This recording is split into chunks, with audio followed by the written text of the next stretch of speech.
We're in the machine. All the good-looking motherfuckers made it back. Welcome back, everybody, to another edition. It's the Monday Agency Owners Q&A. You guys are asking questions. I'm the degenerate trying to do my best to answer them. Appreciate you guys, especially those of you guys who tune into these regularly. For those of you guys who don't know me already, my name is Frankie Finn. I wrote those two best-selling books. Hard to point when they're in the background. Also built 3 of my own agencies up to 100 plus clients. Been doing this 20 years. Gotten a chance to work with thousands of you guys, seen a lot of agencies, the good, the bad, the ugly, everything in between. Happy to share, whatever insights can be useful to you guys on this Monday edition. So just quick little announcement before we get rocking and rolling. We're having an event in Los Angeles. I got about 40 spots in total. We're a little under halfway there.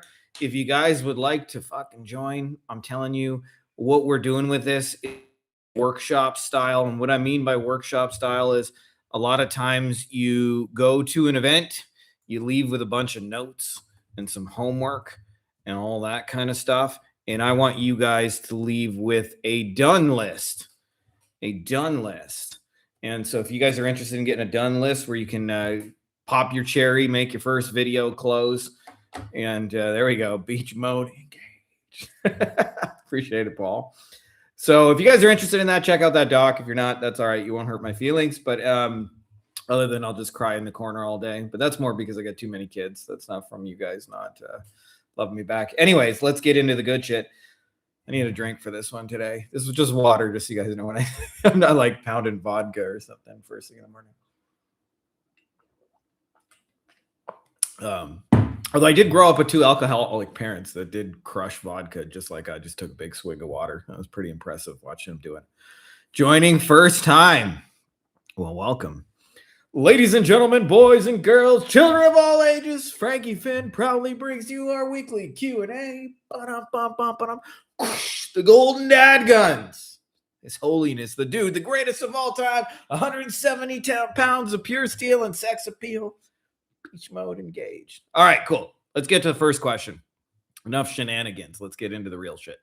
Alex says, hey, Frankie, for your Q&A today, let's say you had a site with digital products and SaaS for a niche. How would you get it and you in front of associations and publications if the solutions were strong, help them get $100 customers, and you could easily generate or help them generate content? Okay, so I'll give a little bit of backstory for those of you guys not familiar with this kind of question.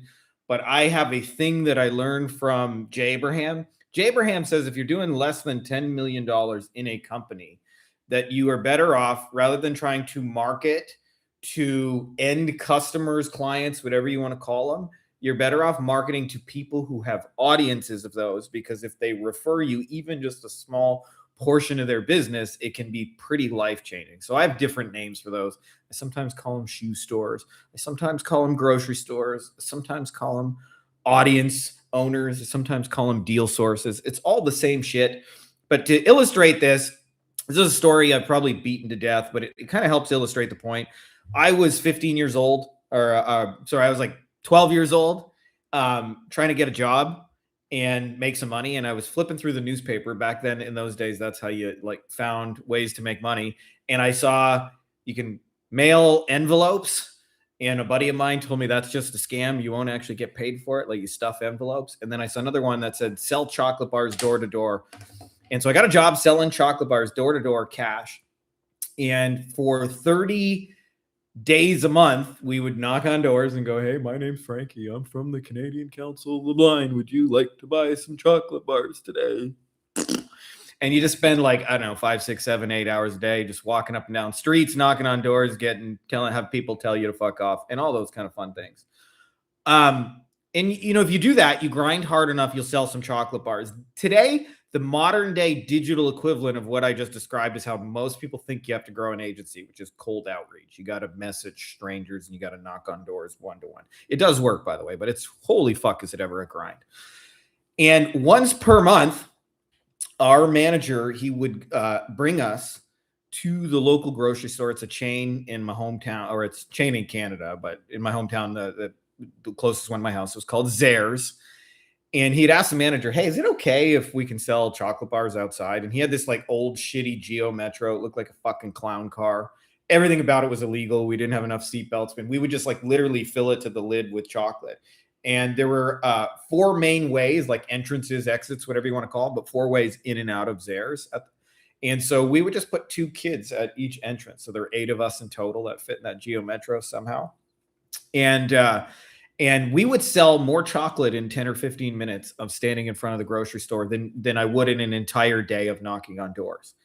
And I was like, I always said to my boss, I was like, hey, boss, man, like, there's got to be 150 grocery stores in town. Like, why don't we just go to the next one and the next one? By the time we're finished with them all, we can come back to this one. Like, why do we got to go knock on doors when, like, in 15 minutes, I made more money standing outside the grocery store? And he was always just like, because stop asking questions, Finn, just do your fucking job. He was one of those guys.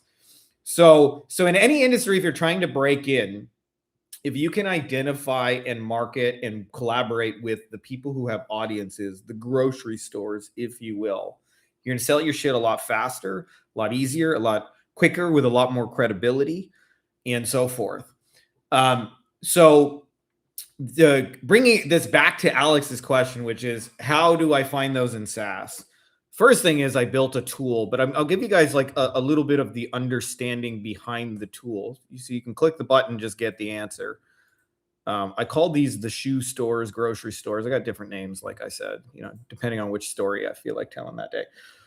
But this is my shoe store finder. You guys are welcome to run it. But if you sell, in your case, like SaaS and digital products, what's important to understand is there are other people that already do business with the people you want, and not just like onesie twosie, a lot of them. And so I came to realize there's like 7 categories of this. So you mentioned one of the categories, which is industry associations. Industry associations is really popular in offline stuff. Plumbers have associations, dentists have associations. In the online world, there's not really like associations the same way. Right? There's no like Digital Marketers Association of America. Maybe there should be, but they don't really exist anyway. So that's just one category. But there's also what I call like the experts, the people that somebody makes a course to these people. Somebody has a mastermind already. Somebody does consulting for all those people. There is also the category of somebody disseminates information. So somebody has a giant SaaS podcast right now already. Somebody wrote a book, How to Grow Your SaaS Business, and is like read by bajillions of people, right? Somebody's got a YouTube channel about how to grow a SaaS channel, right? Those are audiences that already exist. Somebody also sells other software and tools. Like if you think about an e-commerce, if an e-commerce store is doing any volume, they need tools like Klaviyo and Shopify and things like that, right? So somebody's already selling tools and CRMs and things like that to them. And then somebody has an event. There's already like SaaSCon. I mean, I'm not part of that world, but I actually remember you going to Ryan Dice's e-commerce event, content and commerce. So they got a whole live event full of like, and there are plenty of those and workshops and retreats. And then there's other people who already sell services. Somebody sells Facebook ads to them. Somebody does SEO for them. And then not just digital marketing services, but somebody does their bookkeeping, right? Like somebody does, their legal and shit like that, and sets up, if you need to register a SaaS company. So I say all that because your job, if you want to go that route, what I compare it to is, most people don't realize this, but any industry you join has a monetary flow that already exists. And what most people do is they try and through brute forced effort drum it up. But if you identify where it is and you put yourself in it, it's like putting up a sail when it's fucking windy and you just catch it. So the monetary flow is already there. Like, so that's why I say, like, if you're trying to break into SaaS and digital products, there's somebody already selling buttloads to SaaS and digital, like not just one. There's usually couple hundred people in general that have big buying audiences of those people. And so if you go into meeting those people in the spirit of collaboration, a lot of them are open as long as you can make it helpful and valuable to their people. And one of the easiest ways I mentioned, it's not the only way, by the way, but it's one of the easiest, is you create content with them. You share with their members how they can do something cool. And usually it's no strings attached. You show them how they could help themselves, even if they don't ever want to pay you. But a lot of times they will come to you and say, can you help me implement what I just showed you? And you get paid on the implementation side of it, but you're giving away the ideas for free. And I call that shoe store marketing. And when I did the 90-day challenge, that's what I did, by the way. I identified like 30, 40 people that had audiences. I connected with them. I published stuff. When I publish, like, it's the difference, by the way, when just like to wrap your head around it, if you've never done what I call shoe store marketing, or, marketing the grocery stores, the audience owners, the deal sources, is, if you was trying to break in a dentist, just imagine how much work it is to knock on 10,000 doors of dentists, like digitally, of course. You got to set up servers and scripts and all those kind of things. And when you do it, there's a lot of rejection. A lot of times it'll never even reach the fucking dentist that you're trying to message. And if I go instead and I go to the podcast that's listened by 10,000 dentists and I go, hey, I got a really cool show idea that'll help your members, your dentists, to do A, B, and C. And I'd love to just give away the formula. What do you think? And then they have me on their show. Now I can like simultaneously reach 10,000 dentists. And the beautiful thing about doing what I call shoe store, grocery store marketing is people always think they found you. They go, hey, I was just going to the grocery store and I discovered you at the grocery store. And you're like, no way. What are the odds that I was standing in front of the grocery store and that's why you found me? So in the most long-winded way of answering your question, Alex, think broader than just associations. Like there's other categories, and I put the tool in the chat for those of you guys who want to run it yourself. You just put in your niche and it'll tell you these are the people who got buying audiences. And you go work with those people and you'll get there a lot faster. Hey, Frankie, got your book and a course a few days ago. Super valuable so far. So thanks for sharing this. I appreciate this right back at you guys. Just so you guys know, I'm sure some of you guys can relate to this. I did this for 10 years and I only had one other guy I could talk to about it, my sort of like mini mastermind partner, Dan. But I would try and talk to friends, family, even my girlfriend at the time. Like she heard me talk about it a lot, but she only kind of sort of understood it. And so I felt really alone for a lot of years. Like, so for you guys to be able to get something out of this, to me, is like the ultimate blessing. It's like therapy. So it's like all those crazy thoughts I had in my head for a decade about how do I make this work and how do I do this onboarding and how do I get this client here, and all the shit you guys have seen. So I appreciate you guys tuning in.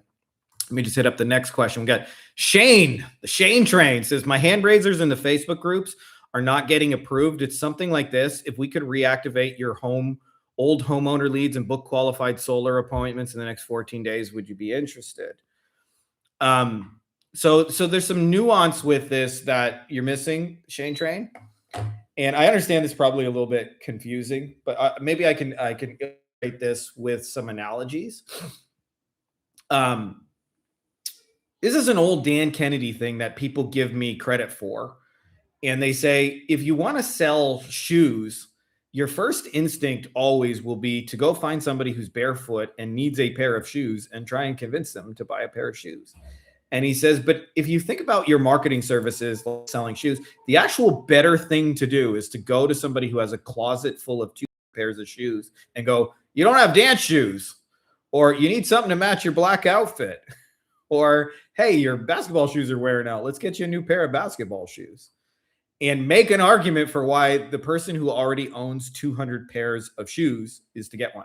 So when I go into communities, for example, what I am looking for is not to try and sell my stuff in the community. Generally speaking, that's pretty much against every community you'll get.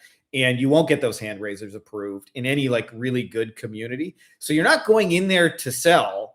What you're trying to do is you're going, who has 200 pairs of shoes around here? And you are supposed to connect with those people on the platform, whether that's Facebook or LinkedIn. So the goal is to, and a lot of times, by the way, when people ask buying questions, it doesn't come with like flashing lights. Like we're like, I'm a buyer, here's my credit card. So I'll give you, for example, in the water damage restoration space, sometimes they'll say, who are you guys hiring to do blank? And hiring is like, I'm spending money question. And I've learned the people who spend the money on the marketing like they own 1 pair of shoes over here. They own another pair of shoes over here. So if they say like, what CRM should I be using? Is anybody going to the event? Anything where they're spending money I'm looking to connect and friend with those people because that's an indicator when they're saying, hey, has anybody tried this pair of shoes? What do you think? But the goal is to actually market to those people outside of the community, right? Like I wouldn't, if I was selling shoes, I wouldn't like walk into the Nike store or Foot Locker or whatever and be like, hey, my shoes are bad, buy my shoes. But I would start making a list of like who's going in and out of this fucking store. you okay, I've seen you here 10 times this week. You must buy a lot of shoes, right? And so the hand raisers are actually done outside of the community. And then having said that, just a small little critique, I actually like your hand raiser overall, but you want to make the call to action clear, simple, and direct. So in your case, it's like, would you be interested? It's hard for them because that's like a very open-ended question. At this stage, if you want to maximize responses, I would not ask that as an open-ended question. It'd be like, drop a GIF or write the word follow-up, or I guess follow-up's 2 words, but whatever. Don't bust me on the math. But, I would give them something clear to do if they're interested. Otherwise, if they're not sure what to do and it's open-ended too much, a lot of them will just do nothing. So I share that with you just because you're not supposed to post in communities, by the way, what you're supposed to do is go it's almost like being a detective. You're looking around going, all right, which one of you motherfuckers is buying shoes around here? And like I said, people think too narrow. They only think about their own shoes. So they think when somebody goes, hey, who here sells websites, or who here does pay-per-click, or who here got an AI voice solution? That's one pair of shoes. And occasionally you will find somebody who posts about it, but they also post about the other 200 pairs of shoes, the CRM. And sometimes, by the way, those purchases are not just digital marketing. Sometimes they'll say hey, I'm interested in investing $3,500 in the nail gun 9,000. Anybody tried it? That's a buying fucking question. That means friend that person. Click connect. Anytime you see somebody going, I'm buying shoes, friend. I'm buying shoes, friend. I got a question about the shoes, friend. Anybody tried this pair of shoes, friend? And then the goal is to create an audience that then when you put a hand raiser, because otherwise what happens is when you're brand new, it's kind of like if a tree falls in the forest, nobody hears it, doesn't make a sound, right? If you're trying to sell to dentists and you make a hand raiser and there ain't no fucking dentist on the other side to see that hand raiser, don't mean shit. But if you ensure that you've now added 150 known shoe buyers, and then you say, hey, I got Nikes. Who's interested in checking out these Nikes? Now we have real market feedback to know whether or not those shoe buyers would actually buy Nikes. And when it doesn't work, by the way, which happens even to me, by the way, with my own audience, you want to tweak small things, not big things. Everybody thinks, oh, I got to change my service, got to change my niche, got to try something else. But it's sometimes the difference between I'll make a website that helps you sell mommy makeover patients. That one little detail can make or break it for them. So hope that helps. Kyle Campbell, what's up, brother? I don't think the link to the shoe store finder is the right link. It's going to the LA event doc. Okay, that meant I see.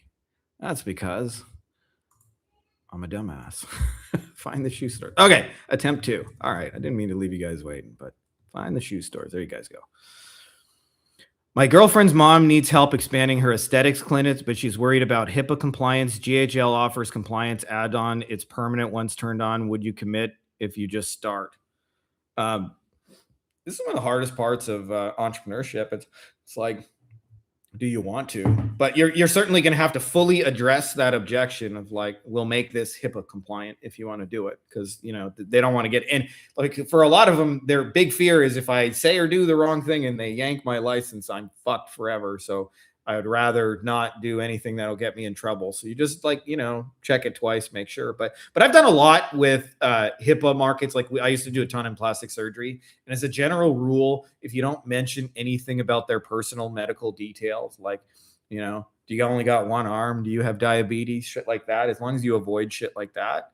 And the way you get around that is you just say, we're helping people with diabetes. I never said you got it, right? So you have to just kind of change ad copy a little bit and messaging and websites in those niches, but it can definitely be done. And it's not a big deal in my experience. They're more worried about it than it is an actual level 12 emergency. Frankie, let's say we found a 9-to-5 job for SEO or Google ads and we outsource that work. would we need to hire a project manager to do company meetings? That's a damn loaded question. I mean, I don't know. I mean, I guess it depends on what the boss man at your job wants. If it's a client, you can absolutely say, hey, this is my project manager, and that's how we do things. But if it's an actual job, like you have a 9 to 5 and there's 40 hours and they expect certain things, it's like, it's going to depend a lot on them. Would it be too pushy to want dentist clients to use my GHL calendar for booking? I insist that you guys be pushy when you sign up clients. Like, amen to being pushy. I call that, there's a frame, I call that the benevolent dictator, but it's like, I say how shit runs around here, but I'm doing it in your best interest. So it's like, I need you to use my calendar because this is how it's fucking set up to work. So like, for example, every time I break this rule, by the way, clients remind you. So I'll give you an example. I had a restoration guy, actually one of the guys who churned. They said, well, we have our own tracking phone number. We really want to use ours and not yours. And I was like, yeah, but ours is already set up. It's figured out. It's tracking. We'll be able to send you numbers, generate reports. Yeah, but we really want to use our number because we're already paying for it. Yeah, but I have everything set up. And then they insist. And I go, fine, I'll let you use your fucking number. And then we're 3 weeks into the campaign. We're running Google ads and they're like, hey, we're not getting any calls. And I'm like, I'm checking stats. I'm like, you got 17 calls. What the fuck are you talking about? And then we figured out after a couple of weeks, it was like, oh, they didn't turn on the forwarding. So the calls were like literally going nowhere. And then they're like, you idiot, you didn't check that. I'm like, that's because it's your fucking phone number, which is why I insisted on day one to use mine. So every time I break that rule of not being the dictator, clients remind you why you need to be the dictator. And so I'll tell you a magic phrase that will create compliant clients is you just say, here's how we do things around here. And then you just tell them how it's going to go down. And then you say, got any questions at the end of it, but you don't ask permission.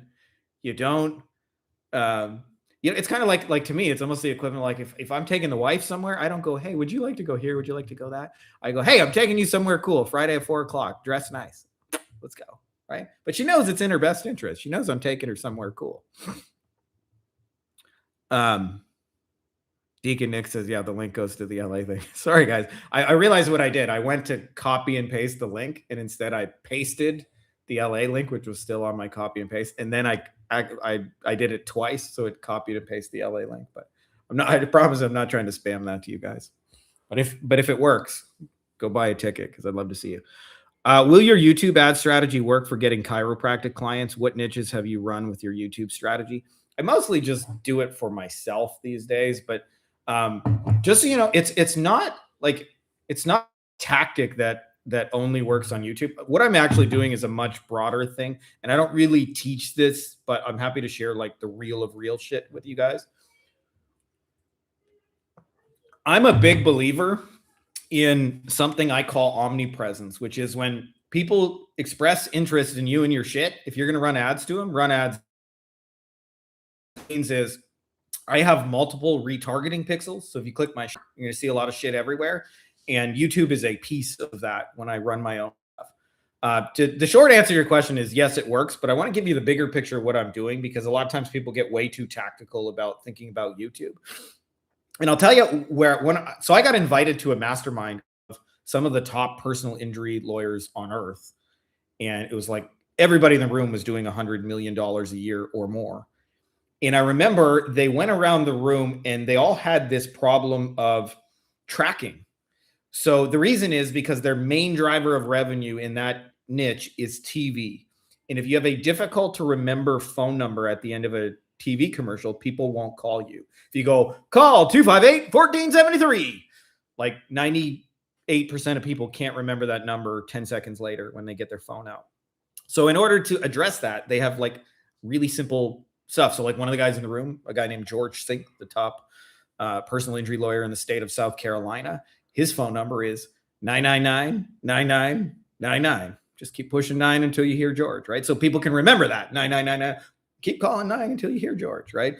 The issue is because they're creating a brand, now all of their internet stuff, their SEO, their pay-per-click has to follow suit, 9999, which means they run ads and they do it a lot of places and they can't tell whether SEO is working because people are all calling 999. And I remember we went around the room And I said, they said, like, what do you think? And I just asked them, like, do you know your numbers? Everybody in the room know their numbers, by the way. All the top guys know their numbers. But I said, how much did you spend last year? And he said, I spent, 15 million. How much did you do? Oh, we did 100 million. What about you? Yeah, we spent about 25. How much did you guys do? We did 180.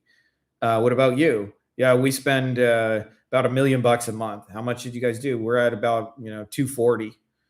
And I just went around, and it was very obvious to me it was working for everybody. And I was like, who cares if you can track it to the penny or not? If it's fucking working, like, who gives a shit? Why do you got to fucking measure it to the penny? Like, every one of you all just told me you're making 10x money hand over fist. Like, why do you got to track it to the penny? If anything, just double your fucking budget and do more if that's what you want to do. Right? Like, okay, you can't track it, but you 10x your money. So who cares? Right? And one more, in one of those masterminds is one of my mentors said that he had a sneaking suspicion that nobody ever called him from a billboard in the entire history of running a billboard, and that they were totally useless. And he said, so I got the idea and I ran a tracking number on it. And he said, how many calls do you think I got from the tracking number? And that was an easy answer. I knew the answer was 0. So I said 0. So he said, yep. So I said, well, so he said, you know what I did? I said, what? He said, I canceled them. And he said, you know what happened? And I said, nothing, right? He said, wrong.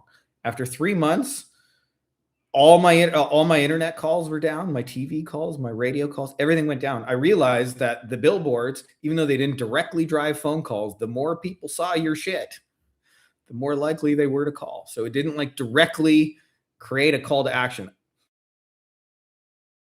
By the way, is a great way to introduce yourself to people running YouTube ads with that strategy. But the point of it isn't just to get some cheap YouTube clicks. It's to create an ecosystem where then they see your shit everywhere. And the way I do that from a practical point of view, just so you guys know, and I don't run this for clients because it's a big pain in the ass to set up. Like, it takes like not like a long time, like in the grand scheme of life, but compared to just like running one simple ad. But I have a pixel from Meta. So I like copy and paste the pixel and put it on the site, or I mean, my team does, but we got a pixel from Google. And we copy and paste that. I got a pixel from Reddit. I got a pixel from X, the old Twitter. And what happens is I run YouTube ads. And if you end up on my shit, then you start seeing the rest of the shit. And that is by design. And it's very similar to a personal injury lawyer. And what I realized just from like talking to these guys is that if you ran TV, radio, billboards, internet, SEO, pay-per-click, TikTok, it all worked together. Because what would happen is somebody would see your billboard 25 times down the highway every day and go to work. And when they would go home and watch TV, they'd hear your commercials. And then when they actually got in an accident, they would Google and they would remember you. They would click on your thing, and then they would get retargeting on Facebook. And it was like, well, was it the billboard they saw the first time, or the radio ad they heard driving in the car, or the TV thing they saw during the football game? What actually drove the conversion? And the truth was all of it. So I'm a big believer, if you can like cheaply put your shit in front of people, like that's the ultimate long-term strategy you're after, is to make your shit omnipresent to clients. There's no better strategy. All the people who are upper echelons in all their things are omnipresent. Cool thing about digital though is like you can be omnipresent to like 6, I guess actually minimum usually on a lot of the retargeting stuff is like 1,000, but you can be omnipresent to like 1,000 people for like 50 cents a day. It's not like you got to spend $1 billion, but to those 1,000 people, you can be a huge deal. In fact, I actually have a musician friend who did this as a little test, a really smart guy who lives down here named Carl. And he was trying to help a band fill up an event, and they decided just to target one high school for 3 months, and they just went omnipresent on like the zip code for one high school, and they just be like, blah, blah, blah, blah, blah. And they went playing an event, and everybody in the fucking high school knew every single song they had. They're like, these guys are fucking awesome. And all they did is just keep running ads to one little teeny tiny area. And a lot of times when you're focused like that, it doesn't take a big budget to do that. They were spending $1 a day on ads, but they just blanketed that same person for 3 months, and it worked. So yes, the YouTube ad strategy works. But I want you to think about it in a bigger context, where the long-term goal is to get them into audiences where you can be digitally omnipresent. But basically, as long as it's like the YouTube strategy I mentioned works really in anything that's B2B, especially offline stuff. That's what it's designed for. Paul says, are onboarding forms the best for automated onboarding? Yes, generally. I mean, it depends a little bit on what you're onboarding them for. If you're onboarding them for, say, Facebook ads, I've found Facebook ads to be very complex because they have a business manager, they have an ads account, and they have a page. And for the life of me, been doing this a long time, clients do not understand, why do I got to give you 3 different things? I gave you access to the ads. Yeah, I got one of the 3 things. I need the 2 other things. And so I was never able to solve that with a simple onboarding form, but there's tools like Leadsy where they can click a button and give you access. Some things like Google ads can be simpler, or like a website. Like if you're making websites, like I just need a WordPress login, I'll figure out the rest, or a hosting login. That tends to work well for an onboarding form. So generally speaking, yes, but it kind of depends a little bit on what you're trying to onboard them for. So if I want a client without doing any outreach, do you suggest I do direct mail marketing? I'm just tired of doing manual outreach. I don't do any marketing, just so you know, that isn't one-to-many. Like the idea that you're going to one-to-one knock on doors. Like, yes, it works, but I can't imagine a more energy inefficient way of doing it. Right? Like I said, when we sold chocolate bars, like 5, 6, 7, 8 hours a day of just knocking on doors. And also you get like massive amounts of rejection. Like most people were polite about it, but every now and then some motherfucker would slam the door in your face and be like, "You just woke the baby, motherfucker." Well, now that I'm a parent, I actually understand that. I'm like, I just got him to sleep. Why? It's like, it's just really energy inefficient. So to me, part of the reason I identify buying audiences, like who's buying all the shoes already in any space, is I'm basically going to do one of 2 things. I'm going to run ads to those audiences. I'm going to strategically put my advertising in front of groups of people that I know are known buyers of something, or I'm going to organically go network with those people and co-create stuff that can help their audience information-wise, but ultimately lead the breadcrumb trail back to me. And I'll give you the simplest example of this.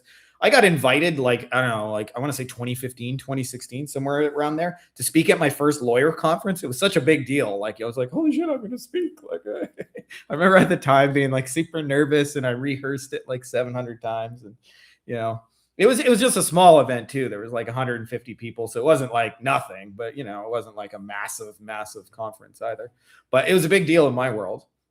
And I remember, when I came off stage, I think we signed either 3 or 4 clients from that. And I was blown away. I just signed 4 fucking clients. And at the time we were charging, this was at the beginning. I eventually raised my prices, but we were at $2,000 a month. So, I just added 6,000 or 8,000 a month recurring. And, that's what most people are happy to get at a full-time job. I added that in an hour. I was like, whoa, homie, just was mind blown that was possible. What I eventually came to realize is I got more intimately involved with those associations, and I got to not just know them from I speak at their audience, but I got to meet the people behind the scenes and understand their struggles. Is they actually need you, because behind the scenes, people are going, I'm not going to buy a ticket this year. It's the same shit as last year. I'm not going to listen to the podcast. It's the same shit you said last week. And so they need new shit to say to their people. And that's where you come in and say, hey, I got new cool shit to share with your people. And it's the simplest formula in the world. You give them the ideas, charge for the implementation. So if you do SEO for plumbers, tell a plumber how to rank their website without you. Say, hey, if you want to get emergency plumbing calls, this is what you need to do. These 5 things. Pick the right keywords. Optimize your GBP for this, this, and this. Fix this. You just give them the whole process. And most of them, by the way, will come to you and say, I don't want to do that. Can you just do that for me? But that's my personal formula. Is I'm finding the audiences and I'm advertising to them, or I'm co-creating stuff with them. And by the way, these 2 things are not opposites. I actually find they work best when you use them together, right? So if I go to the industry magazine, knowing that behind the scenes, they need new cool stuff to say to their people. And I say, I got something new and cool to say that your people haven't heard before. And then they publish me. I'm going to turn that publishing into a fucking ad, because me going, hey, I'm Frankie Finn, and I want to sell you some Facebook ad services doesn't land as hard as, You may have heard of me with my latest article at Attorney at Law magazine. I'm Frankie Finn, the expert. And expertise is manufactured, in case those of you guys who didn't know this, right? It's like a perceived reputation that you create for yourself. It doesn't fucking fall out of the sky. And the other thing, I've talked about this, but most people like have never really kind of fully understood the power of this. I think there's 3 ways you can position an agency. Is a generalist, like I'll do anything for anybody. And most people who are service providers fall into this. Problem with this is the hardest way to get clients and you're the lowest paid. It's a double whammy because it's extra hard to get people and they pay you the least amount of money when you get them. Then there's a level 2 where you're like a specialist. So it's like, I only make dental websites. Even if you're down here and you know how to make dental websites, people will pay you more money if they believe you only make dental websites. Because like clearly he must know something about dental websites because he specializes in them. And then there's the 3rd level. So I have names for them, by the way. Jerry Generalist over here, Steven Specialist. And at the top is what I call Cedric Celebrity Authority. And Celebrity Authority is where you are a specialist, just like Steven, but you have also engineered through the power of media a reputation that comes in front of you. So for example, there are many ways of doing this, but like I mentioned, a magazine article or a podcast can be an example of that. A little old school, but if you're on TV or a radio kind of thing. And there's lots of variations of that. But what I learned from seeing this stuff behind the scenes is the media companies in your industry, they need new shit to say to people. So it's the easiest pitch in the world to come up to them and say, I got new cool shit. I don't even want paid. It's helpful information. Go feel free to share it with your people. And what this creates, by the way, when I was doing the 90-day challenge, just as a little test, I created a YouTube channel, like my own YouTube channel, which is probably like at like 100 subscribers now. But I remember the first few videos I published, they had like 3 views, 3. Fucking 3, right? That's a pretty low number. And probably 2 of those are bots. And, you know, the algorithm doesn't even know your shit. So it's probably not even the right people. I remember I did a 5-minute Ask the Expert interview with one of the industry associations. And we had 10,000 people watch that video in the first 48 hours. 10,000 people. By the way, I didn't get any better from one YouTube channel to the other, but they already had a buying audience, right? So it makes it easier to market one to many. And by the way, when they publish your shit and 10,000 people see it, what do you think happens? Those people end up on your website, they contact you. And if you're playing the big picture, the really big picture, you're retargeting those motherfuckers and you're now omnipresent to them once they click on your shit. And it's like, but bazam, hey, I found you. And those are the people, by the way, when in their world, you are Cedric Celebrity Authority, they'll pay the most amount of money for you. As an example of this, when I was a generalist, Jerry Generalist, trying to sell websites, or $500 to $1,000 was like my kind of pricing in like 2008. When I specialized, we could get $5,000 or $10,000 for a website. I didn't get any better at WordPress. And I wasn't at the time, but there were other people in the industry that were celebrity authorities, and the top plastic surgeons would pay them $100,000 to make a website. Not even bat an eye. And they'd be happier spending $100,000 than the people who gave me $500 were as a generalist. So that's the tier I like to aim for. That's kind of like into some advanced level shit, but I don't like to hold back with you guys. But to answer your question, if you don't want to do any outreach anymore, then find out who has the audiences and either advertise, or you can send one message to the podcast owner and effectively get in front of 10,000 people without having to send 10,000 messages. It's like, it's way more efficient.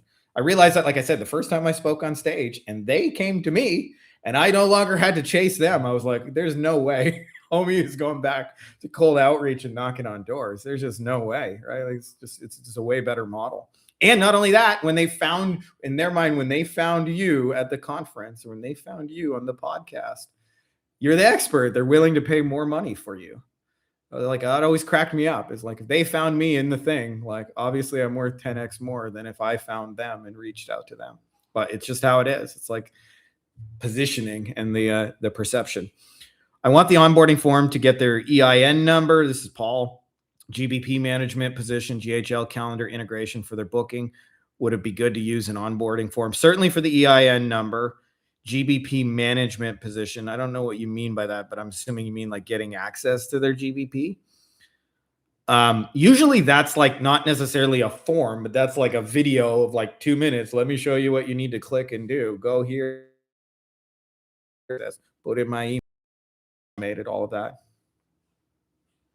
That's what I specialize in, getting media as a celebrity in your industry. Like it's a winning formula. But media alone, by the way, won't make you rich. So like sometimes people get those media packages and then they're like, oh, I hate it because I didn't. You have to like amplify the media with paid ads and engineer a reputation for yourself. So people go, that's the guy he's the guy. Like in my case, like he writes for Attorney at Law magazine. You may have seen him with the top attorney in the world, John Morgan. But like John Morgan wasn't reaching out to me. Right? Like the top guy in the industry wasn't like, hey, Frankie, I desperately want to do a podcast that nobody's going to watch with you. Is selling 297 websites with automation still an effective strategy? Yes, with a butt, and it's a big butt, not like Sir Mix-a-Lot, baby got back, big butts, but more like nobody buys websites in automations. So I'm going to give you guys a metaphor that I hope helps. I call this the plane ride. Okay. So back in the day, when I first got into a lot of speaking, I was in my hometown, which is Windsor, Ontario, Canada. And right next door across the border into America is Detroit, Michigan. And so whenever I would fly, I would always fly out of Detroit.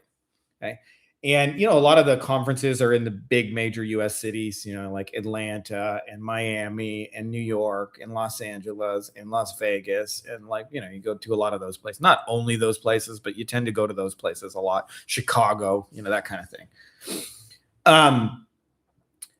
So I would frequently have to price flights. Many of you guys have priced flights. You're surely familiar with the process. And before you start picking airlines, right? Before you start worrying about leg room and how much extra do they charge for a fucking bag, which is a total ripoff, by the way, as a little aside.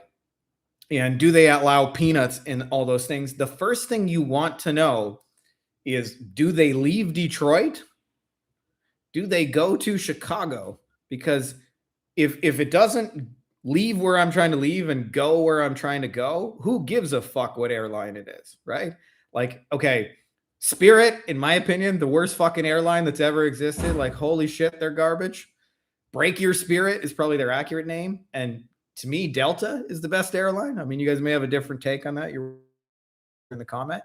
But if I needed to go from Detroit to Chicago and Spirit went there direct, and Delta sent me on the fucking milk route with 3 connecting flights, I'm taking Spirit.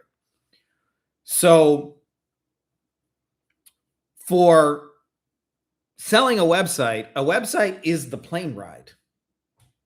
It's the plane ride. It's like saying, hey, we got extra leg room, nice peanuts, comfy seats, our stewardesses, our flight attendants, whatever the fuck you're allowed to call them these days. Obviously not politically correct. Extra nice. You even get a drink on our plane. You don't have to pay extra for a drink. Yeah, but do you leave where I'm trying to leave and go where I'm trying to go? So a website is just a tool. The most important detail to them is leaving what problem and going to what destination. Problem and outcome is far more important than websites and automations. So most people tend to get really caught up in their plane ride because it's all the work, right? If they hire you for a plane ride, you got to get a crew and you got a plane and a pilot and you got to do flight checks and sign paperwork and the flight attendant's ready for takeoff and do the seatbelt thing. And because that's all the work, that's the thing you want to talk about. But what you really need to know is, what problem is your market trying to solve? What outcome do they want to create? So I'll give you a real life example of this to hopefully kind of like drive this home. But when we used to sell websites to plastic surgeons, we sold them as websites. We sold them as plane rides. I went WordPress, mobile optimized, fast loading, coded by an Indian champ, all those things. And they would say, send me a proposal, get back to me, because nobody was buying website. But one day a plastic surgeon said to me, Frankie, I don't want to sell breast implants anymore. And I said, why not? I love boobies. And he said, well, the problem is I don't make any money selling breast implants, right?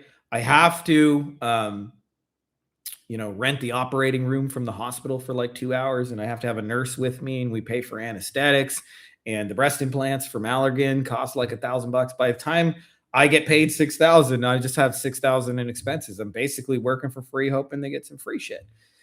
And then he said to me, what I really want is mommy makeovers. He said, you may not know this, but I make like 12, 15 grand off a mommy makeover, like profit. I actually get paid like 15 grand. I way would rather have mommy makeovers. And then said to me, can you make me a mommy makeover website?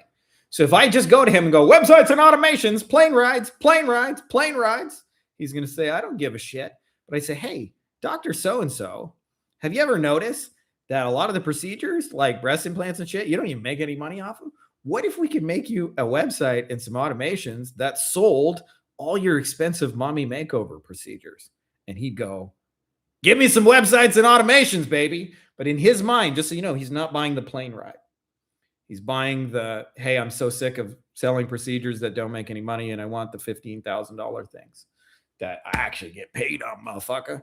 So if you miss that detail, then no, it's not an effective strategy.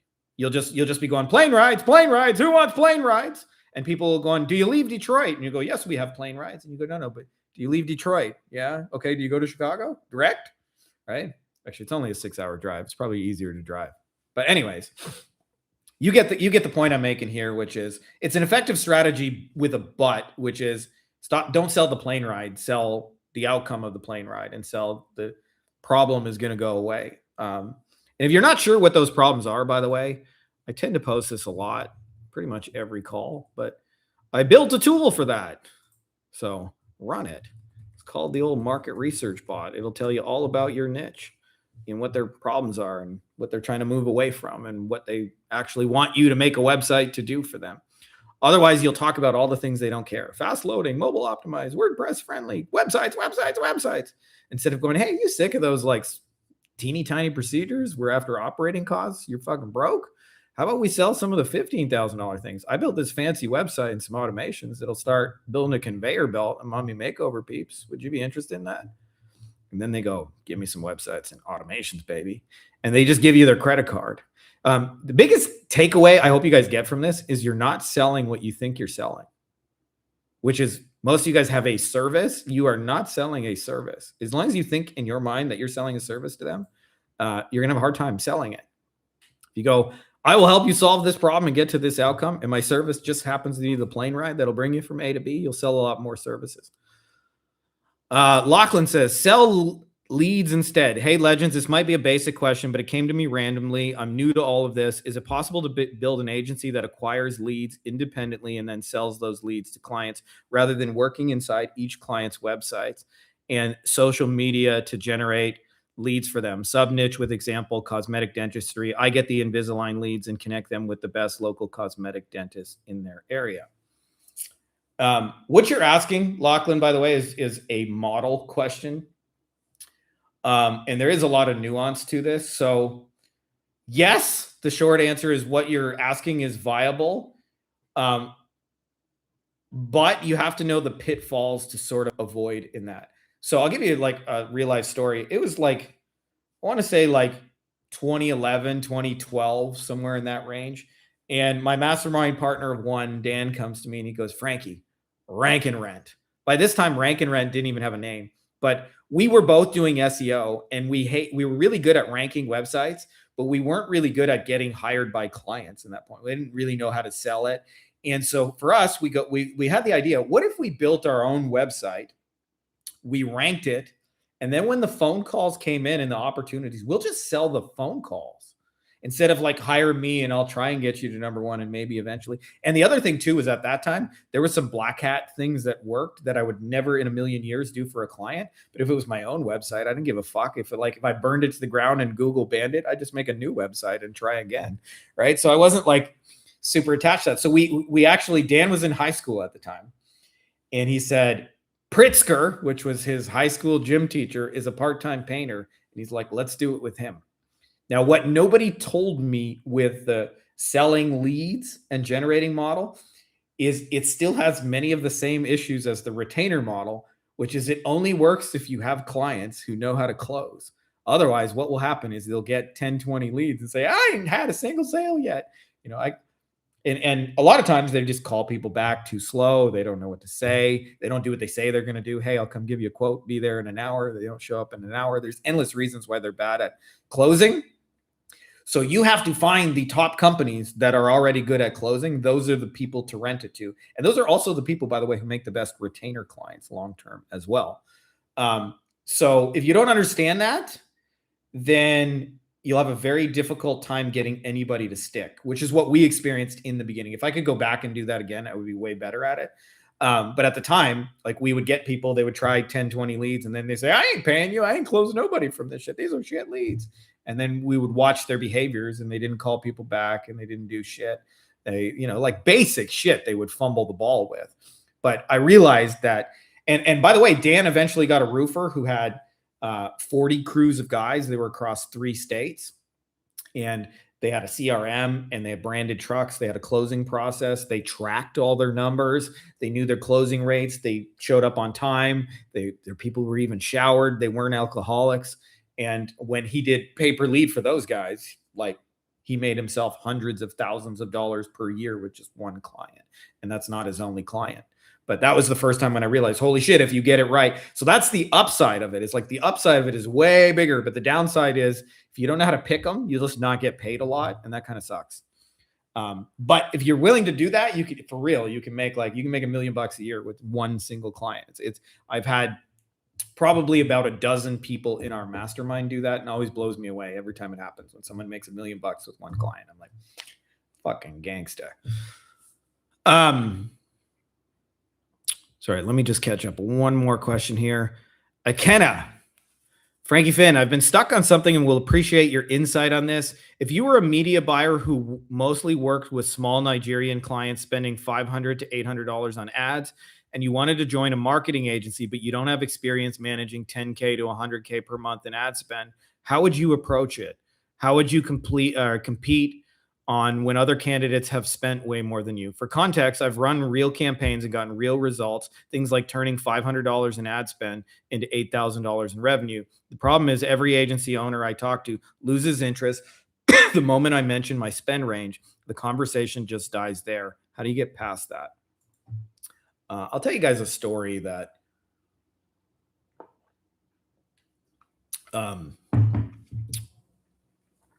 kind of illustrates this. Imagine you have a car problem, right? And you're like me, where you ain't Mr. Fix It. You ain't going to get in there. You ain't going to look at it. You don't want to know, right? So it's like, you are definitely going to hire somebody else. And you bring it to 2 different mechanics. And you get to the first mechanic. Now, mechanics, by the way, are like marketers. They don't always have the greatest reputation. Some of them do shoddy work. Some of them will give you unnecessary upsells. And the guy says, yeah, no problem. We can fix it. And you say, well, how much is it? And what's going to happen? And he says, I don't know. Just I'll let you know once I'm in there. You go, okay. You go to the second mechanic. You go to the second mechanic, and then the second mechanic says, hey, Frankie, look right here. And he sends you a little video. He's like, look right here. You can see, like, this is your Johnson rod. You can see it's cracked right down the middle. We have to get in there, and we got to lift up the mount, blah, blah, blah. It takes about an hour to move all the parts. I just checked over here. A Johnson rod is 200 bones, and an hour of labor, you're looking about $45. So if I was giving you a quote, it'd be $245. You let me know if you want to go ahead and get started with this. But that clicking sound you're hearing is your Johnson rod. It's not a super complicated fix. We can definitely fix it here. It'll take a day or 2 because I have to order the part. And AutoZone said they'll have it in tomorrow. And if you want to, you can want to go ahead and get started with that. Which mechanic are you going to go with? I'll bet you like 99 times out of 100, you go with the second one. And the reason is because they've given you a clear plan and process forward, and they've removed some of the mystery and the fear, and now you know an exact cost. By the way, this is the same strategy we use to sell on Loom videos, right? The more you take out the mystery of what's going to happen after they buy, and move it into like, here's what's going to happen after you give me some money is you're going to click the button buy here, see this onboarding form, get this email from my team, blah, blah, blah, get started. Okay. So the more you have that ready to go, the less people are going to ask you about your ad spend. So what does this mean? It means if you're applying to a marketing agency and you've only managed small campaigns and mostly in Nigeria, and you're worried that won't translate, the real question that I have is, do you think they really care how many other people you've done it for? Or do you think they really care that you can create winning ads for us, that you can scale campaigns for us? So the more you show up, so like a lot of this is untraining the sort of poor and middle class mindset that says, I give my resume, I give my information, and then they decide if I get hired or not. And going into the, let me show you, again, adopting what I would call a more active, benevolent dictator frame where you say, let me show you some campaigns you guys can run right now. So like the way I would compete is not in my past experience. I would compete in, I know how to fix the Johnson rod on your fucking car. Getting a little passionate here, but like the more it's like, I know how to help you and your clients. I know exactly what we're going to do. I know exactly what we're going to say. I know exactly how to sell those fucking e-commerce products you're trying to sell. So to me, like I would show up with a couple of like ads that I had created, mock-ups and campaign structures, and like just be more prepared than everyone else. And you can do that shit in like 20 minutes. Like that's all it takes is 20 minutes, like learning who their clients are. I made a couple mock ads. I think this would work because of blah, blah, blah. Would you be down to test and try it? I never know until I put it in front of real people in a real audience, but I bet you could do A, B, and C if we ran something like this. What do you think? And take some goddamn initiative. And I promise you, you'll stand out from every other candidate. Because what most people do is go, yep, I can fix it. And then you look at the mechanic and go, okay, like how much is it? How long is it going to take? Give me some details on the process. Show me you have some understanding of it. And in your mind, you're waiting for them to give you the green light before you give that information. But the more you show them, like, I know exactly what we're going to do after you say yes. In fact, I actually remember, I actually did this once. I was in an interview, like I'm talking like 25 years ago. I was still an employee at that point, and I was in school, and there was this company I really wanted this co-op job with. I was like, you work for 4 months in school, but you get paid and you get credit through the school. And I really wanted this job. And I got there and they said like, hey, we're trying to fix the quality stuff. And we heard you do that for the Ford Motor Company. Can you tell us about that? And they basically said like the digital marketing equivalent. Can you tell us about your past clients and your case studies and shit like that? And I completely redirected the conversation. Can I tell you what I want to do with your quality? And they said, yeah. And I said, well, you guys don't even have a database to track this shit. It's like, first thing I want to do is get meaningful numbers. So I know exactly how many parts are failing, how often, how much money are we spending? How much is this costing us? Who's responsible for it? Is it happening in this area or that area? The more we know which problems to fix, the more we can aim it. And so I don't know what will come up, but I know if we have better data, we're going to be better at solving the problem. Like, that's what I want to do here. And then they were like, we got to have this guy. And I didn't realize that, but it's a clear way forward. It's a clear plan, a clear path, a clear process. So, So if you feel like you're not getting hired, and the amount of money, by the way, is so fucking arbitrary. I can tell you as somebody who's hired plenty of media buyers, like, I don't give a fuck how much money you've spent. Like, there's no difference between whether you spent 800 or 8,000. If I'm hiring a top pro who's like done this millions of times, it might be a little different. But if I'm hiring somebody, like, I'm going to train them and teach them our way of doing it anyway. So I don't really give a fuck how much you spend. But the more you show initiative and show me, like, I know what, as soon as you say yes, this is what we're going to do, like, the more likely they are to say yes. As soon as you go say yes, and then like people get the order backwards. They think say yes, and then I'll show you how we're going to do it. And it's more like, I'll show you exactly how we're going to do it. And then they say yes.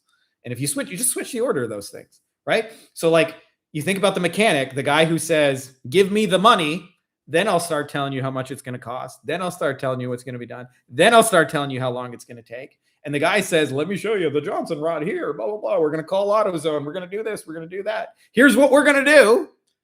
Then I go, here's my money. So that's what's missing from your pitch. And it's missing from most agency pitches, by the way, is the clear what we're going to do next.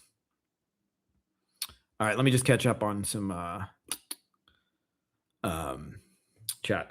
Paul says, if a lead came to me from seeing my content from a shoe store, how do I close them and test the Loom video on them? Well, usually how I have it set up is the breadcrumb trail leads back to our website. As mentioned, the website has a bunch of retargeting pixels. That's optional, but I'll tell you, like, you'll make every click go a lot further if you got that in place. They will typically fill out a form on your website, and then I'll say, hey, Dave, let me just send you a video. And that's it. It's like really it. If they come to you, I'm telling you, the dynamic of the entire thing has changed than if you came to them.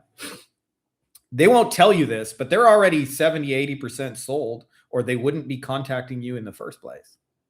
Like, why would you just randomly contact people if you weren't like trying to buy it? But that's basically the process. And then if necessary, I do what I call follow-up taps, just like nudges, little nudgy emails that move them along.